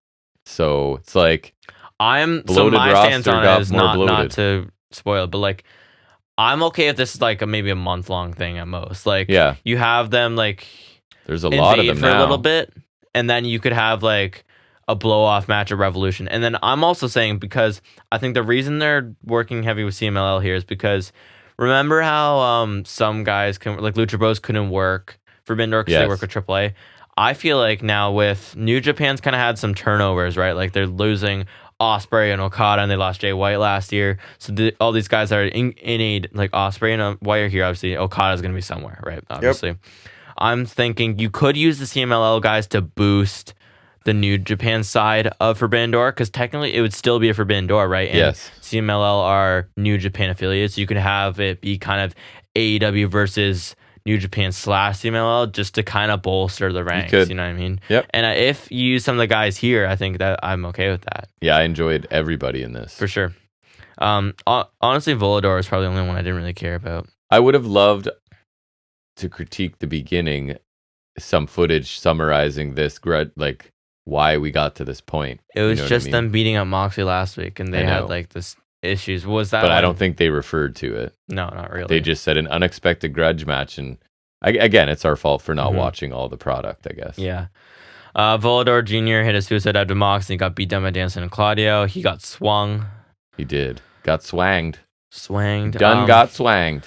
Mascara Dorada hot tag. He was a little ambitious with some flips. A couple of them, like, he didn't quite get. He recovered that Hurricane Run decently, and then there's the flipping arm drag he didn't quite get. But some of his stuff was sick too. Yeah. So I respect the effort. Me too. Hammerlock swing into a backbreaker from Hechicero, followed by a 450 splash from Dorada for 2. That was really sweet. Mox and Claudio broke the pin. Hechicero's got some crazy stuff. Like he's big, strong dude. They build him as like he's kind of like a technical wrestling luchador, which I think is awesome because most luchadors are like Mascara Dorada, which not saying that's bad. I'm just saying that tends to be most of the thing, or like Vikingo. Yeah. Right. So I like that Hechicero's style stands out. Me too. I can't do like a whole show of lucha. Exactly. Then I know we said that before, so I like that Hechicero stands out. Sunset Bomb, like a code red to Claudio from Dorada for 2. Mox breaks the pin. Hechicero hits a really cool looking step up knee in the corner to Mox. Looked really sweet. Kind of reminds me of Shelton Benjamin. Love Shelty. He's awesome. Head scissor guillotine from Hechicero. Gets a 2 count on Claudio. That looked cool. It's like when you do the tilt-a-whirl head scissors, but you just stop halfway through and take them down. I said it was almost like a Poison Rana, but from the side. It was cool looking. Yeah, he did that to Danielson on Collision too, because they had a singles match, which seeing Hechicero here, maybe we could go back and watch that. Because I'm interested for sure. Yeah. The ref is inadvertently hit. Claudio hits Hechicero with a low blow and rolls him up for the win. Post-match, a couple other luchadors, I forget the names, it doesn't matter, and Mystico, a.k.a. Botch Cara. I knew that was coming. Surround the ring, but the same AEW guys from last week chase them off, which is Christopher Daniels, Matt Sydal, and 2.0, because I don't know. So you go from wrestling Blackpool to getting involved with these jobbers is harsh, but you know what I mean. Low carders. If this goes longer, you're going to need to switch out the team AEW. Yeah. The crowd was really into this. I thought this was pretty wild. There were, like you said, right, some things that weren't perfect, but when you're being that ambitious, mistakes are going to happen. It's pretty hard to... Vikingo's done that before. Try everything they're trying and do it perfectly, right? The luchador's really fun to watch. Hechicero, I agree, was the one that really stood out to me. Yeah, and his physique's like, he looks kind of old, and he's like jacked, but not super cut in the midsection, you know what I mean? But like, he's just interesting to me. And I heard his entrance on Collision was really cool, which we didn't get to see here. Jr. from Lucha Underground, you watched some of that. Yeah. Like reminds just me of a him thick, for sure. strong dude. Thicker, thick and buff, kind of, yeah. So I think it's cool for them because facing Blackpool is a pretty high profile, right? And Blackpool needed to cheat to beat them. So that establishes them a little bit, but then it's like jarring to go like, you just hung with Blackpool and they had to cheat to beat you, and now you're going to be tangled up with these jobbers. Yeah, it's a bit of a disconnect. They need to kind of sub in some replacements for sure. Cool match that I didn't know I wanted. Yeah, pretty solid TV match. I thought it was pretty entertaining. The main goal seemed to be to showcase the CMLL guys, which I think they did a good job at doing so.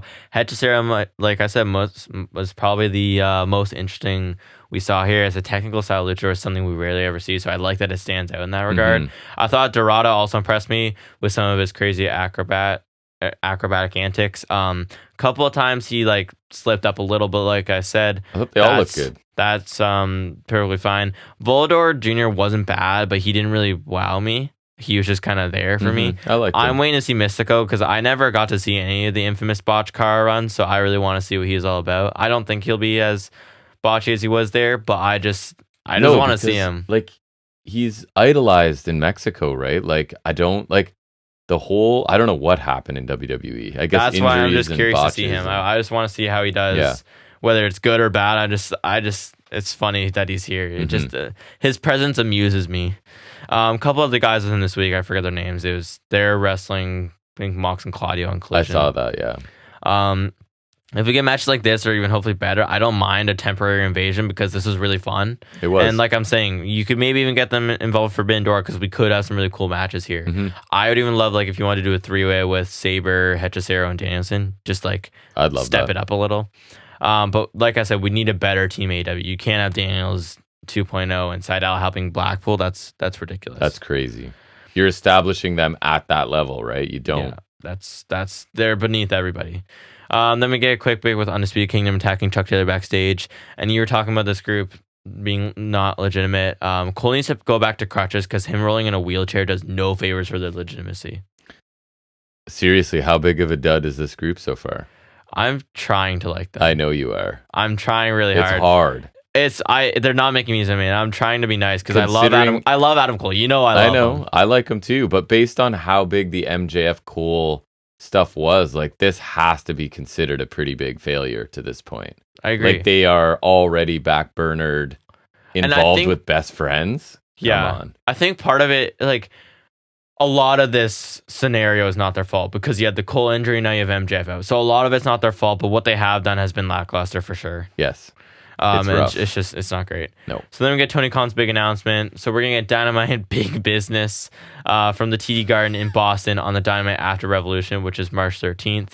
I'm not a fan of the title. It makes me chuckle. It's like remember there was the 1 week or so where I couldn't stop saying Big Bill without chuckling. Yes. It took us a while to get used to Big Bill. It took me a long time to start saying Big Bill without chuckling.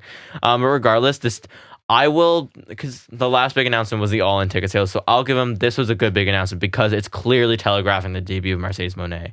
On the big business graphic, it said Boston with $2 sign S's, so it's clearly her. It's a big get for them. They just have to do her justice. And they're kind of doing what they did with Punk, right? Where we're not telling you, but we're telling you. I like that. I think that works. With stars of certain status, I think you're kind of silly not to. Because you have to confirm it to build hype, but you can't confirm it because you want to I think this is the way to go for sure. I agree. Some way to telegraph it without confirming it. Right. So we're 99% sure, but I'm and it makes me want to watch it. Right. So and that's the way to go for sure. I think on its face, it's a dud of an announcement, right? But then once you see that and you that's what I think. Dots, it's small, it's insignificant on the surface, but I think once you really figure it out, I think this is worthwhile. It's a big deal, man. I'm a big fan of Sasha Banks. I always liked her for sure. So I'm hoping that she's the undeniable one that forces this company to do right by the women's division. I'm also finally hoping that she can still hold up outside the WWE style because there's been people I used to like Ruby Soho was pretty solid, and maybe that wasn't, I don't know whether it was WWE or AEW that did her in, but I'm hoping it's kind of like Storm because I used to hate Storm, but Storm's pre-timeless. But yes, I hope that she still holds up because I've always really liked her. That she's just so good and the crowd's so into her that they have to a ramp up that division for the division. Yeah. It unfortunately doesn't give me big confidence in Perazo's title hopes currently, but if Monet can elevate the division, I think it's worth it. Quietly collecting some pretty good in-ring talent. Yeah, and wait till Jamie Hayter comes back. Yeah, she's waiting in the wings for sure, and then get Statlander's good. Get Baker back. Where's Britt Baker been? I don't know. And get Statlander a character first, okay? Yeah, but all good in the ring. So and Willow's have good. A really good division. The potential's there for sure. Yeah. Then we get Konosuke Takeshita versus Chris Jericho. Sorry, I did not mean to groan before saying Konosuke Takeshita. I love Takeshita dearly. Sorry, did you say Jericho or a giant bag of sand? Sorry, I meant Thunder Rosa because he was sandbagging. I'm just kidding. He wasn't sandbagging, but it's either age or. Well, we'll get there. Yeah, we'll get Go there. ahead. Takeshita looks sick coming out with the callus the bra, and then he's got the Oni mask or whatever. Yeah. The Oni mask is a really nice touch. I think he added that since the last pay-per-view or whatever. But Takeshita's awesome. I just like to say I love Takeshita, and anything negative I say is no reflection on my opinions on Takeshita. Takeshita's cool. I absolutely love Takeshita. I love him dearly. He hits a beauty of a diving senton from the second rope. It was he came down with nice impact. He landed heavy, just perfect grace on there. Jumping clothesline for Takeshita. I love the way he does it. Just it's beautiful. Jericho puts on Takeshita's mask and then quote unquote dives to the outside of the crossbody. I wrote in brackets falls. Yeah. Fireman's carry face buzzer in a basement dropkick from Takeshita. Then he falls with a tope on heel to the outside that Jericho didn't want to catch. No, which he didn't. It didn't seem like it. It always reminded me of whenever Drew McIntyre does that, he never gets caught for some reason, which I guess I wouldn't want to catch Drew Big either. Boy. But it reminded me of that. Takeshita does a sitting tombstone wheelbarrow German combo, but Jericho botched the first part. He didn't want to take the tombstone or something, so he messed it up. So then Takeshita kind of stumbled forward with the tombstone bit, so it wasn't really the tombstone, and then he pulled him in the German, which luckily that part was good. Hopefully that makes sense. Jericho catches Takeshita's jumping clothesline with a codebreaker for 2, so that was cool. Looked good. At least That's a good counter. The Takeshita line, as they call it. Yep. Also, apparently that big running knee without the knee pad is called the Wagamama, which I think is hilarious. I'm sure it means something, but I think it's really funny. Takeshita grabs Jericho as he was about to leave off for the Lions and spins him into a big Blue Thunder Bomb for 2. That looked awesome. Avalanche Blue Thunder Bomb. I wrote from Jericho. It's from Takeshita, of course. From Takeshita for 2. I don't know what Jericho's doing, but Takeshita wasn't able to get the full spin on the Avalanche one, which I didn't love. No. Finish comes and Jericho locks Takeshita in the walls, but Callis throws a chair in the ring to distract the ref. Hits Jericho with a screwdriver. Takeshita turns him over and makes Jericho tap to the walls himself. Thank goodness. But you want to go or should I? I don't. So one of my things, remember early on, Jericho smacking the mat strangely. Yeah, he's like punching. Jericho just keeps like smacking. Bad. It was really funny. So my next note just says sandbagging Jericho ? Weak base Jericho ? And Jericho did not look good here. This match really annoyed me. Plus, this Callis Jericho issue is ice cold. It feels a bit like Jericho wasn't really interested in losing, and obviously speculating. Obviously. Not interested in making Takeshita look good and didn't really love that he was losing to him. I think supporting your point was that he looked totally fine for Jericho when he was beating Fletcher last week for no reason. And so Jericho didn't sell some things. He didn't help Takeshita with some lifts, it looked like to me. It was Takeshita doing everything. He just looked slow in general. Takeshita wins, but he needed help, and that sucks. Yeah. Takeshita, I don't think did anything wrong, but no, Takeshita did as good as he could, I thought. I forgot my last note says, Takeshita tried hard, but he was basically working with a bag of concrete here. So that's harsh, but it fits. Like, I don't know. I'm reading into it. It's either age or maliciousness. In either way, I don't need to see it. Or it's always going to be age. Just it matters about how much malicious intent, I guess. Right. This was fine at best, but it honestly just disappointed me and annoyed me. I guess, like, because I enjoy watching Takeshita on offense. I think Takeshita elevates it to nah. To mid. I'm glad Takeshita got another singles match on Diamond, but man, this is one of Jericho's worst efforts in AEW, period. I think he really phoned it in. I brought Takeshita down, and I hate that because I'm going to keep saying until it happens, he's a future big player for them. He needs to be built on big wins, which this could have been, but it wasn't. Mm-hmm. Takeshita, especially with Callis, he's a future top guy. Like, he could be a champion, I think, because Takeshita is amazing. He is. Jericho messed up quite a few spots for Takeshita, which pissed me off. Like, I was vocally displeased during this. He didn't take the tombstone properly, flopped it, which made it look lame. Didn't catch the tope from Takeshita. Shoddy dive to the outside of his own. Barely bothered to sell the knee strikes from him, which Takeshita's knee strikes are lethal. And Jericho just kind of like back up into the corner and barely sell it. Like, it looked weak. As a result, Takeshita, who has one of our favorite arsenals out there, didn't look his best, which you shouldn't be bringing him down. Like, it's stupid. No. And like I said, last week, Jericho looked fine dealing with Fletcher when he was winning. So maybe Jericho just doesn't want to put him over, which is stupid because that's what Jericho should be doing at this stage in his career. He should be doing. If he insists on being on TV all the time, which he clearly does for no reason. And I didn't even mention it, but you made the point that, yeah, I don't care about this feud either. No. So what's the point here? The story behind it, the action, none of it was. You couldn't even let Takeshita win clean either. This was bad. Jericho needs a break. Like, he can't cut anymore, and this is proof. This just disappointed me and did Takeshita no favors.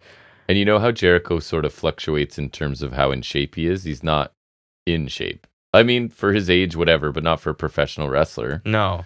And I don't think he's looking great. We keep saying this, and I've seen other places say this now, too, is he's known for knowing to go away and reinvent himself. But you gotta go away. He can't do it here. No.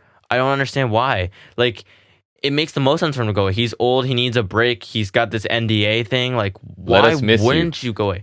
No, I don't even let me miss. Just go away. Yeah. I just want to, like, especially if you're going to bring down Takeshita. Yep. Takeshita needs to be elevated, damn it. And he needs to be on the up and up. And this is just a drag. It honestly annoyed me more than anything just because I hold Takeshita in such high regard, and he's precious, and you should not be doing this. He is to be cherished. He is to be cherished, and this was ridiculous. So Jericho just really disappointed me here. I don't know what the deal was, but it annoyed me for sure.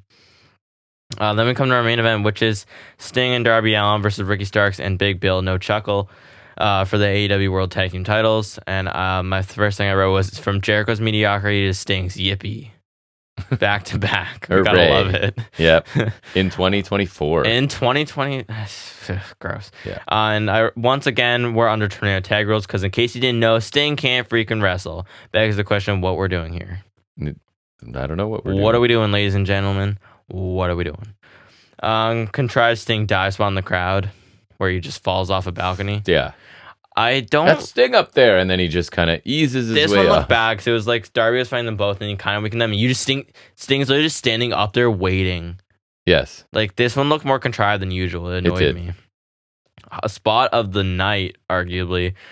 Big Bill catches Darby out of suicide dive and swings him into a perfect black hole slam on the outside. It looked awesome. Yeah, it did. It looked great. Awesome. Just caught Darby Killed out him. and perfectly swung him. You can't keep doing stuff like Darby this. Darby can't get, but like at the same time, I expect nothing less. It was awesome. It was awesome looking. It's easily the best thing Bill's ever done. Then Bill had him like the Punjabi plunge grip, like the 2-hand choke slam kind of vice grip. Then he like kind of dropped into the mat, bounced his head off the mat a couple times, which looked pretty vicious. I'll give him that. Yeah, because the choke bomb didn't really happen. He kind of eased him but then he picked him ground. back up and just overhead threw him across the ring, which also looked awesome. Yeah. So Big Bill had a couple cool things I really enjoyed. Starks hit Sting with the Scorpion Death Drop for 2 with Darby breaking the pin. Alternating coffin stinger splashes in the corner to Bill. Darby hits a code red to Bill. Darby, he had him in a sleeper on the outside, and Bill's like walking up the stairs to the apron with him and right in front of a table. Ooh. Then Darby gouges his eyes and he kind of like falls on him, but like with his feet on. So he kind of stomped him through the table. If you know what I mean. He did a little bit. So it looked kind of cool. Stark sends Sting into an exposed turnbuckle. Then he like hesitates about going for the spear, which I thought was stupid. Then Sting like no sells. It was like Shawn Michaels and freaking Ric Flair. For no a moment reason. with Starks. For no reason either. I mean, yeah, I don't know. Then Especially he a spears heel. Sting for near fall. It's arguable as to whether Sting kicked out or not either. Remember? The ref just sort of stopped counting. And then like Sting, it was Sting the epitome of kicking out at 3. Like if the ref had done 3, Sting would have done the Hulk Hogan and kick out after. That's one of my pet peeves when you hear wrestling people talk about, well, and the refs are instructed to just count. No, they're not, dude. No, they're not. They pull their last hand all the time. Stop saying that. Yeah, sometimes they'll accidentally count at 3, but like they're not instructed to count no matter what. If they don't kick out, then you just count it, and we have a random title. No, you don't. Big dude. crock. The refs do not. Random do that. title changes come from like the Mox incident or something. Sting counters a spear, attempting a Scorpion Death Drop for the win. Gross. Post-match, he celebrates with his sons and confetti. Bucks come in with white suits and white bats, beat down Darby, Sting and Sting's sons. Darby's bleeding, Dad's yawning currently. Darby's blood gets all of the Bucks' white suits, which looked pretty sick. Yeah, I figured they had that coming. Yeah, with the and then suits. they hit him with an EVP trigger, which that made me chuckle. That was pretty funny. I do prefer them in their characters, in not doing segments and being in the ring. I thought this was the highlight of the run for sure. I don't really think this match was good. A couple cool spots, but I'm not a fan of this, and I expected no different. It felt short and underwhelming, and like really a disservice to Starks and Bill. Right? And I was starting to come around on them. And I just say free Darby Allin, right? He needs to get. He's wearing an anchor right now. He's carrying an anchor around. He's got that ball and chain on him. He's gonna get rid of shortly. So I didn't really love the main event. I don't know about you. I don't think you did either. This was the embodiment of why I've never liked Sting in AEW and why this title win was a stupid idea. I've been very vocal the entire time Sting's been here that I don't like his existence here, and I think it's a waste of time. Yeah. And I think things like this prove why. And not even to mention that it's screwing Darby. Like Darby, he's sure he gets the title here. Sure, he had that brief TNT title run against Joe, but like imagine what he could do without Sting. Like that 4 Pillars feud he did without Sting. Like imagine what he could have been doing all this time without Sting. Like you can argue he hasn't done horrible, but it's almost like the anchor that Jericho is to Sammy. Mm-hmm. It's very pretty much similar, the same, right? Yep. I know we're at the end of Sting's road, but nonetheless, the tag division having to be basically put on hold for like a month because the titles are held by Darby and a man well into his senior years is stupid. Yeah. Probably triple Darby's age or something. To get some positives in the mix, though, I thought parts of this had Big Bill coming in this looking great. I think this is one of my favorite showings for Big Bill. Darby's, we said this before, such great value to AEW just simply for the fact he can make guys' offense look so good. Yep. Pretty much regardless of who. I mean, obviously, you got to have some good moves, but pretty much anyone will look at against Darby. That Black Hole Slam catch was awesome. It's got great replay value. I've already watched it so many times. It's so satisfying to watch. I don't know what it is. Fantastic. And where you chuck Darby across the ring is sweet too. Starks did get a pretty solid spear on Sting too. He did. But we're back in the negative with that non-kick out and also no selling an exposed turnbuckle. Sting took a bump on the floor too from Bill, right? I was a bit surprised. Oh yeah, he did. Didn't he get clothesline? Like clothesline? I think it was like a pretty meaty clothesline actually. Sting's so lame, man. Like, it must take so much nostalgia to blind you to the point where this is enjoyable. I know. Because like, you're talking about the crowd, like, they're cheering because they're like, I'm supposed to cheer and it's Sting. Because like a retirement tour, I guess, right? Like, yeah.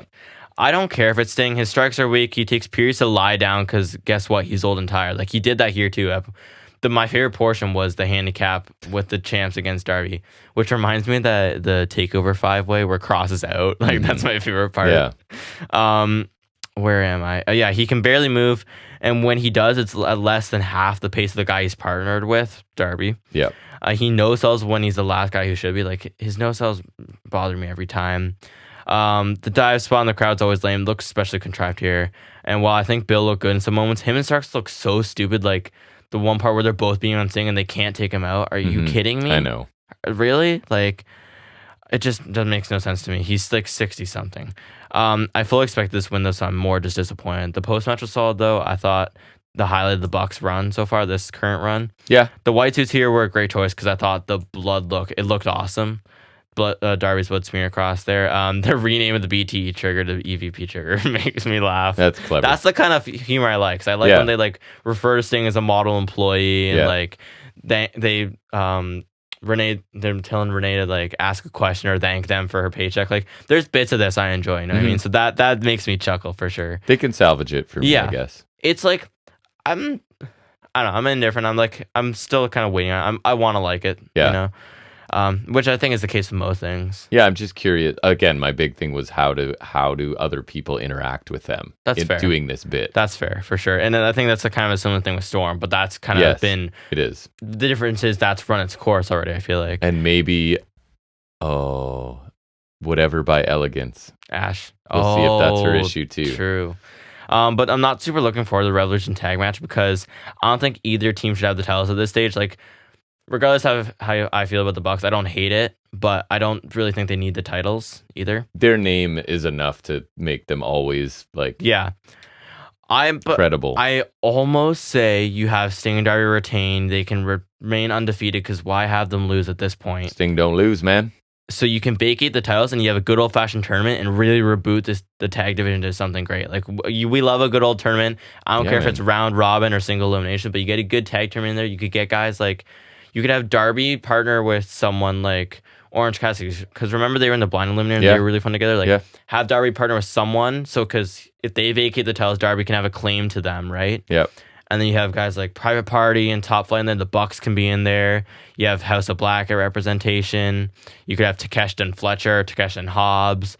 Like there's a lot of potential here, and so I'd really like, honestly, have Sting and Darby win just so we can have a reset. I think while I don't like that they're pausing the tag division, I think there is an opportunity to... That could be Sting's legacy. He elevates the tag division. Yeah, that's his only contribution. So they could fix things. There's no reason they can't. They got the talent for it. They just have to use it. That's what I'm saying. Yeah. Get proud and powerful, please. Yeah. Overall, this show was a mixed bag. Kind of really like the opener, the Samoa Joe thing. We're on a good pace. And then it was like the women's match wasn't great. Blackpool CMLL match was really fun. Jericho match, main event, not good. So there was enough on this to keep it from putting it in the C level, but it was close. I gave it a B-. I thought it was like above, maybe average-ish to slightly above average, but not great. Yeah, see, like I did think it was a solid show, but now looking back, I really didn't like, especially the second half. I really didn't like the last two matches for and after many the reasons. CMLL match, it's like I think the show gets saved by a fantastic first chunk with the opener and Samoa Joe segment, and then a surprisingly enjoyable multi-man tag. And a little bump for Sasha Banks news. Little bumps. Yeah, that's fair too. Right? Like, that's pretty cool. But yeah, so it was a mixed bag. I will give it a low end B-. It does get saved from the C range just because we had some good stuff here. And we've seen some C-level shows lately, and I like this a little better than those. Yeah, that was my thought process for sure. Yeah. Okay. So that wraps up our Dynamite review. We'll now move into a little bit of trivia for Jack in what we call Off the Top of His Head.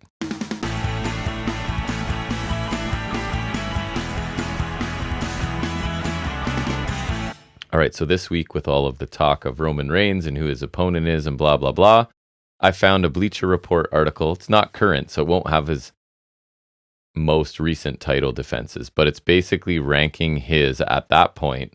I don't think it'll take too long. So 27 of Roman Reigns' Universal Championship defenses. I could probably go pretty good in reverse chronological order. I'm sure you could. So they've ranked them. So they've got This is all of them, like up until whatever point. So up until this was published in late March of 23. So Less than a year. Anything Cody after, we're not including. I think so. I don't know. So I think it would be anything Sami Zayn and before. So 27, this is the category, the tier they've called Quick and Easy. Roman Zayn? Elimination Chamber 2021. Oh, Roman and Daniel Bryan. Correct. Because they did the thing where, remember Bryan won the Chamber, then he immediately got a shot? Right. SmackDown, December 3rd, 2021. Opponent, at a time when he was still seen as a comedy wrestler, set the course for him joining the Bloodline. Yeah. Correct. I don't think that was in December, was it? Says 12. It could be March 12th. Depends how they do the date. You know what I mean? It's 12/3/21. I'm pretty sure it was I thought it was 22. It might have been 21. Actually, I don't know. Elimination Chamber 22. Goldberg. Correct. Ugh.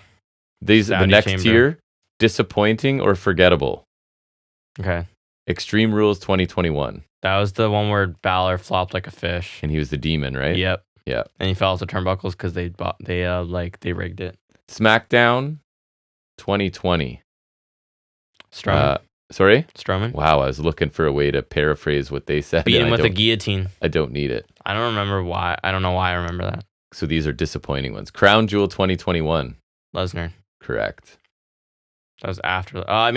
Former UFC champion. They were trying to resign. Solid but unspectacular is our next tier. Okay. WrestleMania 38. Lesnar. Correct. The biggest WrestleMania match in history, you mean? SmackDown 2021. Owens? Reigns had rarely faced a legend in the past. They were relegated from Hell in a Cell to random SmackDown. Mysterio, yeah. Good. It was weird. They had a Hell in a Cell match, but then they moved it to the SmackDown before, and then Lashley faced Woods in Hell in a Cell on Raw. It's weird. It's nice when I don't use AI because I'm pretty confident these are accurate. Actually, it's nice. SmackDown, I think September 3rd, 2021. Solid wrestling match where the opponent got to show off what he had gained from time away in WWE NXT. Oh, Balor? Correct. Yeah, okay. So, because I remember they had a match on SmackDown, non-demon, before he decided to flop like a fish. Strong rivals not reaching full potential is the next tier. Okay. Royal Rumble 2022. Oh, Rollins? Yeah. That match, I love. That was probably my favorite one. We like that a lot. I would disagree with that one. I agree. I love that one. I agree to disagree with them, not you. Royal Rumble 2023. The Owens one? Correct. That was the one, remember when he kept ramming his head in the stairs? Yes. That match, I don't remember a lot from that. I would think it's mostly memorable for the post-match, so that might be fair. Honestly, I don't know. SummerSlam 21. Cena. Correct. I almost said Lesnar, but that's when Lesnar returned. After getting re-signed, after the whole... Repeat battles with great rivals is the next tier. Why isn't Lesnar in there? SmackDown 2020. One of the better steel cage matches of that one's Owens. Modern era. Good. Because they had I will get to that. Never mind. Hell in a Cell 2020.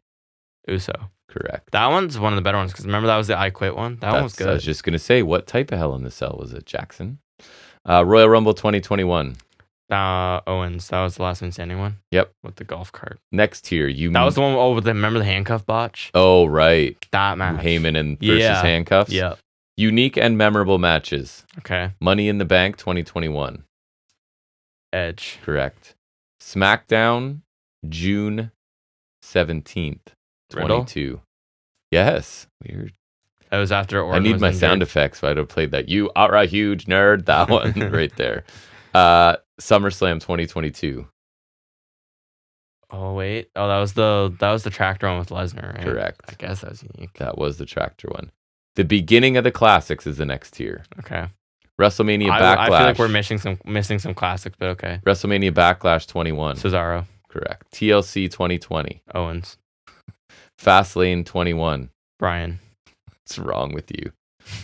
And not finally, sorry. These ones get a lot of attention. Crown Jewel 2022.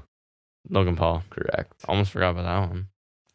WrestleMania 37. Brian and Edge. That one was good. I remember liking that one. We're at the top 4 now. That one's not 5. top 4. I would put that one top 4 for sure. SmackDown, April 30th, 21. April 21. Oh, Brian. Correct. Was that the one where he had to leave? Okay, yeah. Yeah. Clash at the Castle 2022. McIntyre. What's wrong with you? Number 2, Elimination Chamber 23. Sami Zayn. That's a fair one. Yep. And number 1, Clash of Champions 2020. Really? That's the first Jey Uso one. I wouldn't call that one the best. Wow. You absolutely smashed that one. I'd probably go Rollins or the triple threat. Yeah, the Rollins was way too low. Yeah, that one. That was a I good really match. like that one. And the finish does not get Roman enough Reigns credit. matches either. No, that one does not get enough credit. And they also the story with Rollins wearing the Shield gear, and that one doesn't get enough credit. Well, you certainly did well on trivia this week. Now we'll switch gears back to wrestling. We'll talk about what other stuff we saw and liked or didn't this week. We call it Highspots and Restholds.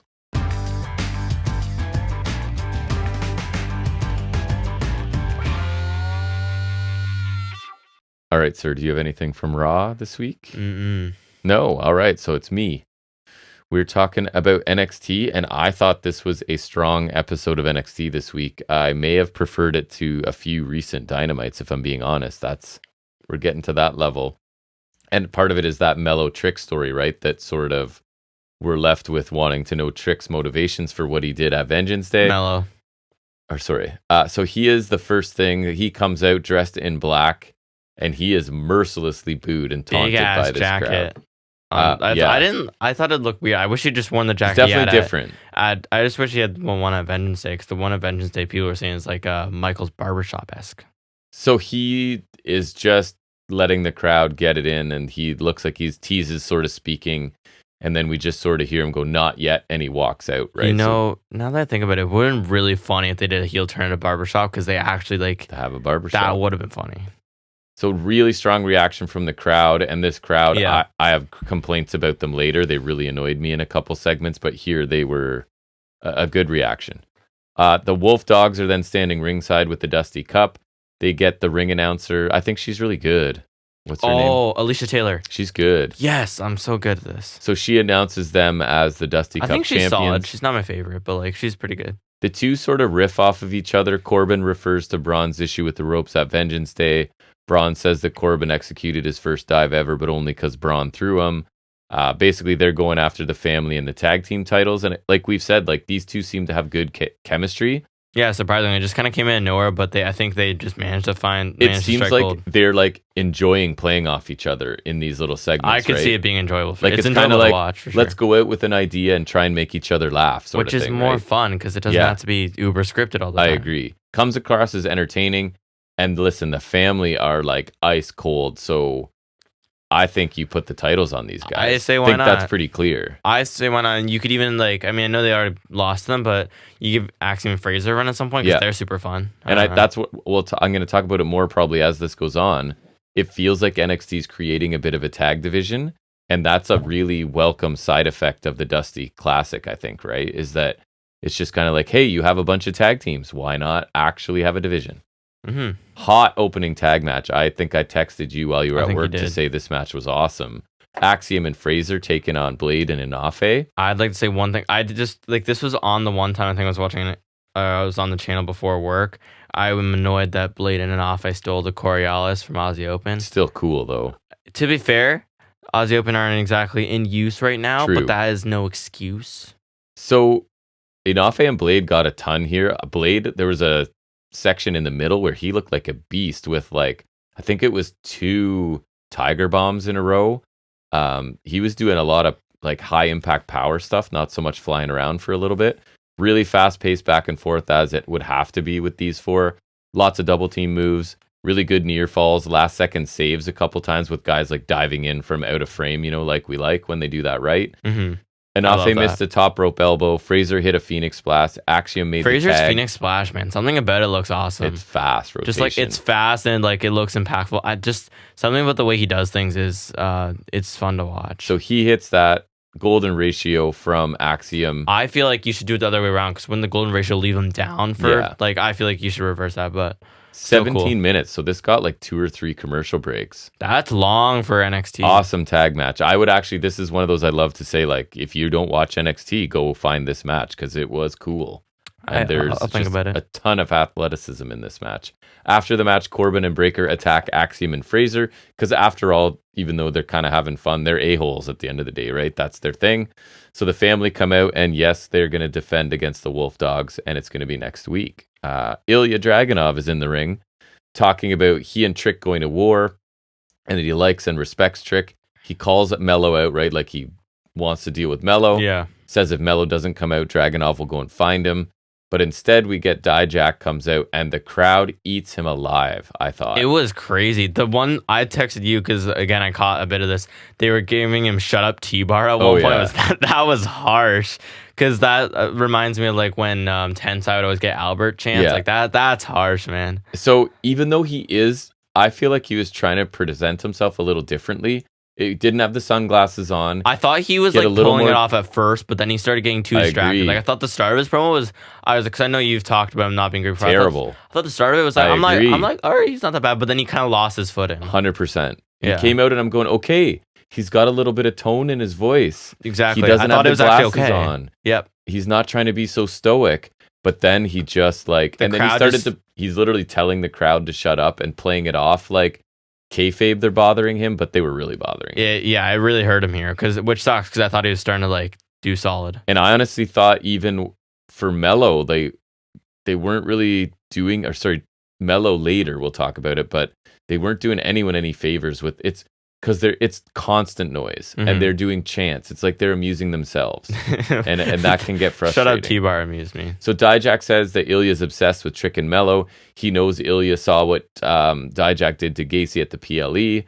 And long story short, he ends up punching Dragunov in the face, and I thought it looked good. Amazing. I thought it looked especially really good. because they're selling Dragunov with a broken nose, right? I don't know how they made it look. I don't know how they made it look as good as it did, but it looked like he actually like punched him it in the looked face. really good. Yeah. Yes.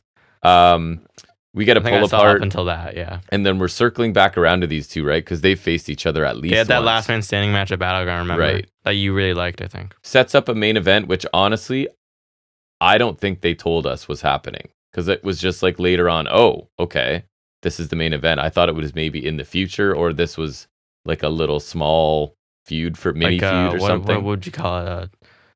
Angle? No, like it's like when you have like a title feud, but it's like a stopgap or something. Yeah. No, not stop. Is it stopgap? Placeholder? Placeholder. Yeah. Sure, something like that. That's what we call it, I think. That's what I'm thinking. I feel like there's another word, but that's what I'm thinking of basically. So the crowd seemed to kind of get in the way of both of them, especially Dijak. He came across rattled, and I don't know if this was part of it, but Ilya struggled to pronounce several words, which I don't really ever notice from him. No, usually he's fine. Yeah, so I think the crowd was a problem here. JC Jane then convinces Thea Hale to play hard to get. But their calendar's a huge success.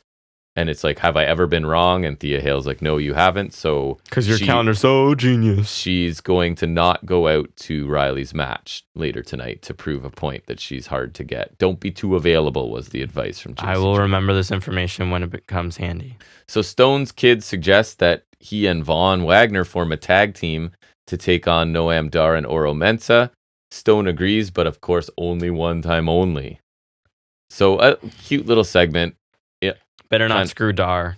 And so is this another tag team for this maybe revived division, right? So I'm kind of hoping. Stone is a legitimate wrestler. They just haven't treated him as such. He's pretty good, and I like power guy and smaller guy, right? So why not? And it kind of they like... Just give him his first name back? Vaughn's improved, but it stops him from having to do singles matches too. I agree. I feel like if the Kyle O'Reilly thing had come at this point, it'd be a little bit... I mean, I still don't like it because I don't need to see him chopping logs in the woods. But that was amazing.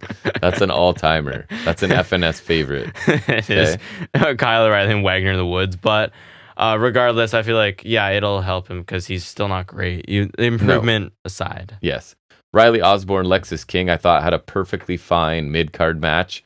King won after Osborne got distracted because he noticed Thea Hale was not in the crowd. I saw that. I was like, what is he looking at? So then King won with his coronation, but this time draping. So last week I think it was draping off the second rope. This time it was draping off the top rope in the corner. Well, because I remember in his debut match, he like lifted them up so they're draping on the second rope and it looks super contrived. I like it better when he just does it straight up because it's still not the best finisher, but at least it's like it's not taking a super convoluted setup. You know what I mean? I will say King had a vicious looking like the guy's seated and facing away from him, and he hits a running like. I would say it's a crossface actually from behind, and it looked actually really good. I guess we forgot to mention in news that his dad's got a Legends deal now. Oh, nice. Pillman. Posthumously, is that the right way to use that word? I think. I don't know. Meaning after you're dead. Oh, like if you posthumously get a degree from some university. So now you could, I guess, get Hart Foundation minus Owen, of course. Nice. Because Martha Hart has morals. So King seems to be like basic stuff, but doing it really aggressively is what he's trying to settle into almost. And Osborne seems to have potential as like the clean cut, high flying baby face. You know, he's got that youthful, clean cut frat boy look. He definitely does, especially in the entrance. In a later segment, actually, I'll just cover it here. He asks Hale about not being there to watch the match. Hale tells him like, I was busy doing business or whatever awkward thing she says. Calendar business. But their Valentine's date is still on. And you're getting some segments next week. Multiple, right? It's got to be like three. Oh, three. Yeah, it's got. Hey, at least it won't be like Loomis and Harwell and like Gargano and Lorraine spying on them. That was stupid. Oh, that was terrible. I hated that. But we're getting some cheesiness for sure. Yeah. So speaking of juvenile backstage segments involving women, continues really strongly here. When does it not? With some straight up teenage bullying of Brinley Reese. So straight up teenage bullying. Awesome. So it's basically Izzy Dame and Kiana James, and Brinley comes in with, I think it's coffee and like a travel mug, and they just walk over and take it from her, and then it's like, oh, I don't want coffee, and then just pours it in the garbage in front of her. The garbage can conveniently just right beside Kiana James. It sounds like a Darman video. So it's like, I'm bullying you and demanding you give me your drink, and then going, oh, I didn't really like your drink, and pouring it out because I'm an adult at work, and this is what you do. That's what I do all the time. This makes everyone involved look stupid. I always do this. I'm a workplace nuisance. It feels like, and it probably is, middle-aged men writing stories for young women. Hopefully different middle-aged men. Right. And they just don't know what they're doing. Mello comes out with a chair. I kind of like that even touch because he's carrying a chair because he's going to sit and talk to us, but he's also carrying a chair because he knows like he's at the risk of being attacked by Dragunov or Trick. Yeah, and it's point, like he already beat Trick with one, so it could also be mind games. But he can carry it off like, no, I'm just bringing it because I'm going to sit and talk. But like he wants a weapon to protect himself. I thought that was cool. He says a bunch of stuff. It all sounds really good, but he eventually does say that, did I attack Mello? You're damn right I did, Trick. Or something like that. Sorry, Trick. His rationale is Trick betrayed him first. That they had specifically agreed that Trick was going after the North American title and Mello was going to focus on the main title. And then Trick thinks he's basically on the same level as Mello, and he's not, etc., etc. Trick's music plays, crowd pops, but it's Mello just messing with them. Nice. I could see that. It basically the pop. It rounds out with Mello saying like Trick's always been his hype man, and that's all he'll ever be. That's all it is, and that's all it's going to be. Awesome promo. Would have loved if the crowd weren't being jerks, and just incessant is the word noise and chanting the whole time, rather than like let him speak. And I hate saying this because I'm a big fan of you paid for your ticket, do whatever the hell you want. But like you detracted from it for me personally. Like instead of letting him speak and then reacting at appropriate times, it was just a din, like a constant noise behind him, and I didn't like it. They were more interested in amusing themselves than listening, and I don't think that helped many people on this show. Same exact vignette, like I said, from Vengeance Day.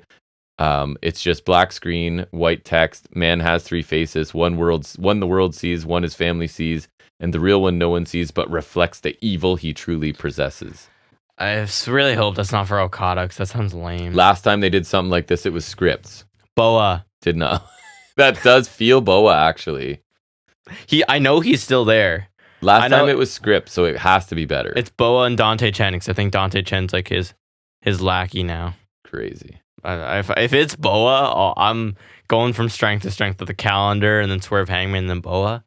If I call that, if you call Boa, call Boa, I deserve a prize for that. That's next level if that's the case. And then we get, what was it? Lola Vice taking on Roxanne Perez. I thought like a decent 10-minute match. Vice is improving. Charisma gets her a long way. She hit a nice back fist at one point for a 2 count. Tatum Paxley, you pointed out that Paxley had grabbed the breakout contract, right? After her deal. Yeah, and I'm like, she lost it. So she's crazy. So she ran in here and tried to cash it in. But Vice hit her with a spin kick. Then Perez comes back with a kick to the body and a pop rocks to win the match. It was fine. And if you're counting, that's the second distraction finish on the same show. So not always ever my favorite thing. But I don't know. Vice is clearly going to be around doing a lot of stuff. So she's growing on me a little bit. I don't think she's amazing, but I think she's improved quite a bit. What else? We get Metaphor interviewed by Kelly Kincaid. Dar accepts Vaughn and Stone's challenge. And then the No Quarter Catch crew come in and sort of say some things that didn't really lead to anywhere. Maybe they're just getting in line next. I don't know. Maybe they're getting a tag team as well. So then you get Lash Legend and Jakara Jackson taking on Fallon Henley and Ren Sinclair in a pretty quick match that was average. Ring what gear you'd is still expect. so bad. It's Sinclair. It's brutal. what's bad? Sinclair. Her gear still. Her gear is bad. It's one of the worst things I've ever seen.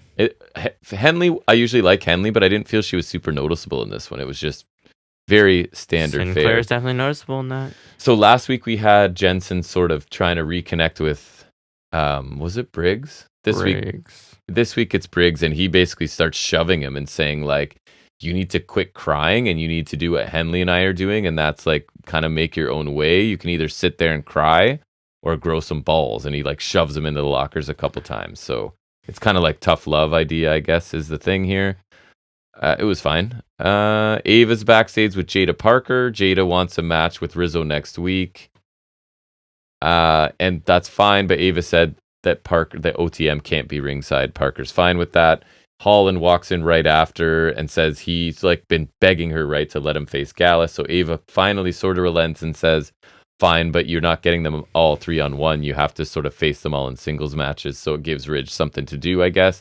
Ava sounds. She's gonna have to find partners. Ava's sounding better. Is she good? No, but is it like before? I was like, I don't want to watch this. Listen to her. Yes, there's the word passable.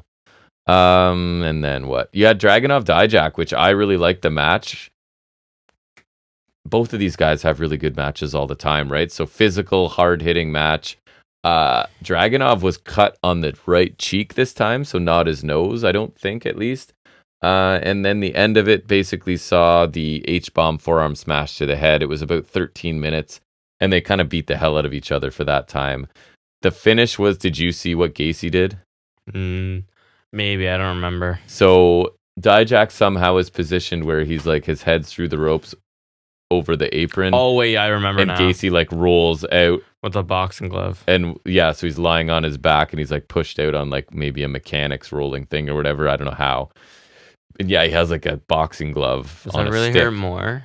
and reaches up and punches him. Why not go brass knucks or something? Right. It's kind of cheesy because I think it's like he's the Joker, it feels like, right? That's a very Joker-esque thing to do, like comical, but... Yeah, literally, yeah. So anyways, good match. I guess it gets... Dragunov is like, hey, I'm that fighting champion sort of thing still, right?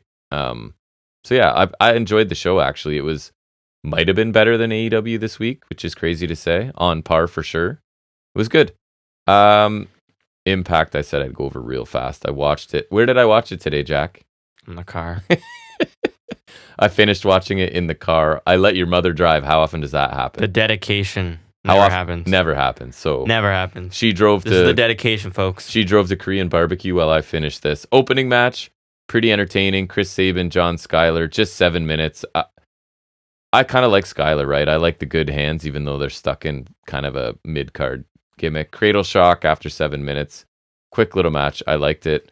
Tasha Steele, Zaya Brookside. I showed you the finish, right? This was before we left. This is why Code Red shouldn't be a finisher. It was 4.5 minutes, and it was Tasha Steele's countering. I think it's the Brooks bomb or some lame name like that. Yeah, it's not a good move. Into an awkward roll-up, right?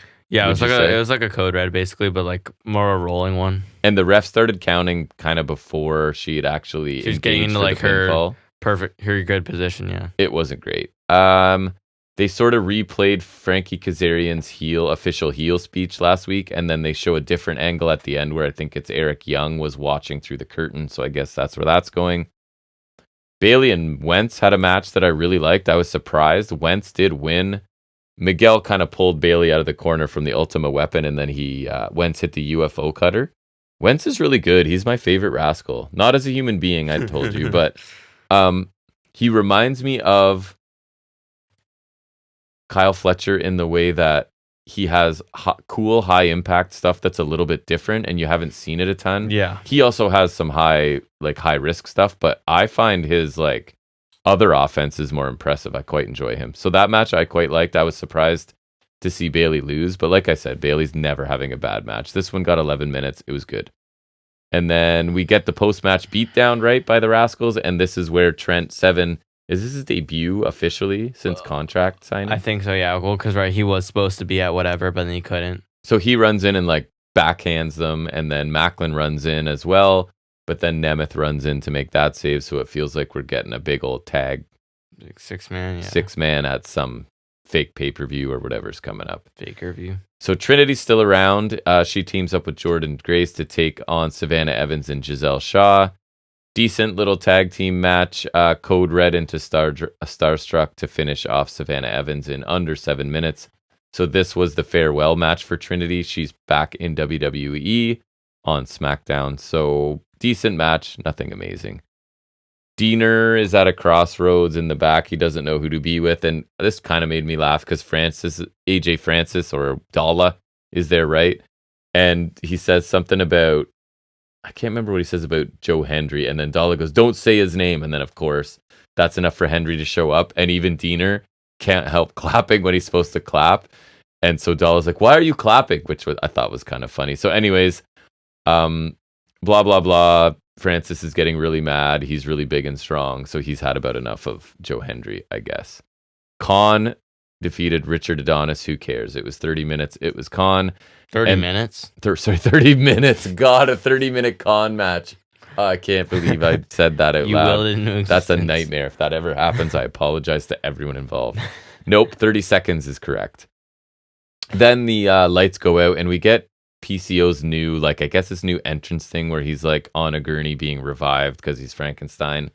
And he and Khan brawl for quite a while. I'm not going to lie, I used the 10-second skip feature quite a bit because I don't care. Josh Alexander, Allen Angels, ankle lock. Alexander uses. He teases like he's going to hit the J Driller. What does he call it? C4 spike. Right. But he then, so he goes to the ankle lock for some reason. It was decent. It was 4 minutes. How good can it be?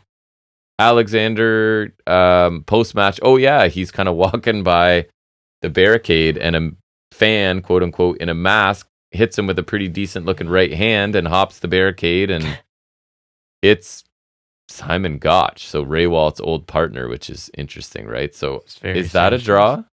No. Is that the biggest signing in TNA history? I could not tell you a single thing he's done since WWE. And he got cut in 2016. I'm not sure people are even going to know. Although I guess they were going back to whatever Prudius, what was his? Kozlov. Right. So I don't know, man. This doesn't seem like a signing they but Kozlov's notable for being really bad and just random. Yeah. But Kozlov's way more notable. Gotch was did something at backstage, right? Yeah, wasn't he something at the catering or something? Yeah. I can't remember. Main events, Eddie Edwards, Alex Shelley. It's Eddie Edwards. I have trouble getting too into it, although I like some of his matches. Alicia's doing a good job of being a heel and distracting and grabbing Shelley's feet and stuff at various times throughout this. Anyways, Boston Knee Party by Eddie Edwards is missed. Shelley cradles him up, kind of rolls him up for a win. It went about 14 minutes. So a good solid match. It's just, I don't know. I don't really care much about Eddie Edwards. And then post-match, Myers runs in for the beatdown because it's the system. But then Kevin Knight and Kushida show up to make the save. Why not Sabin? Does Shelley not have its own? They're kind of on a separate path right now for whatever reason. That's fair. So this also looks like another 6-man tag. So anyways, decent episode of TNA. Nothing fantastic. Anything from SmackDown? Only a couple things was I saw a thing that I think they're starting to team Cedric Alexander and Ashante. Oh yeah, because B-Fab's with Lashley now.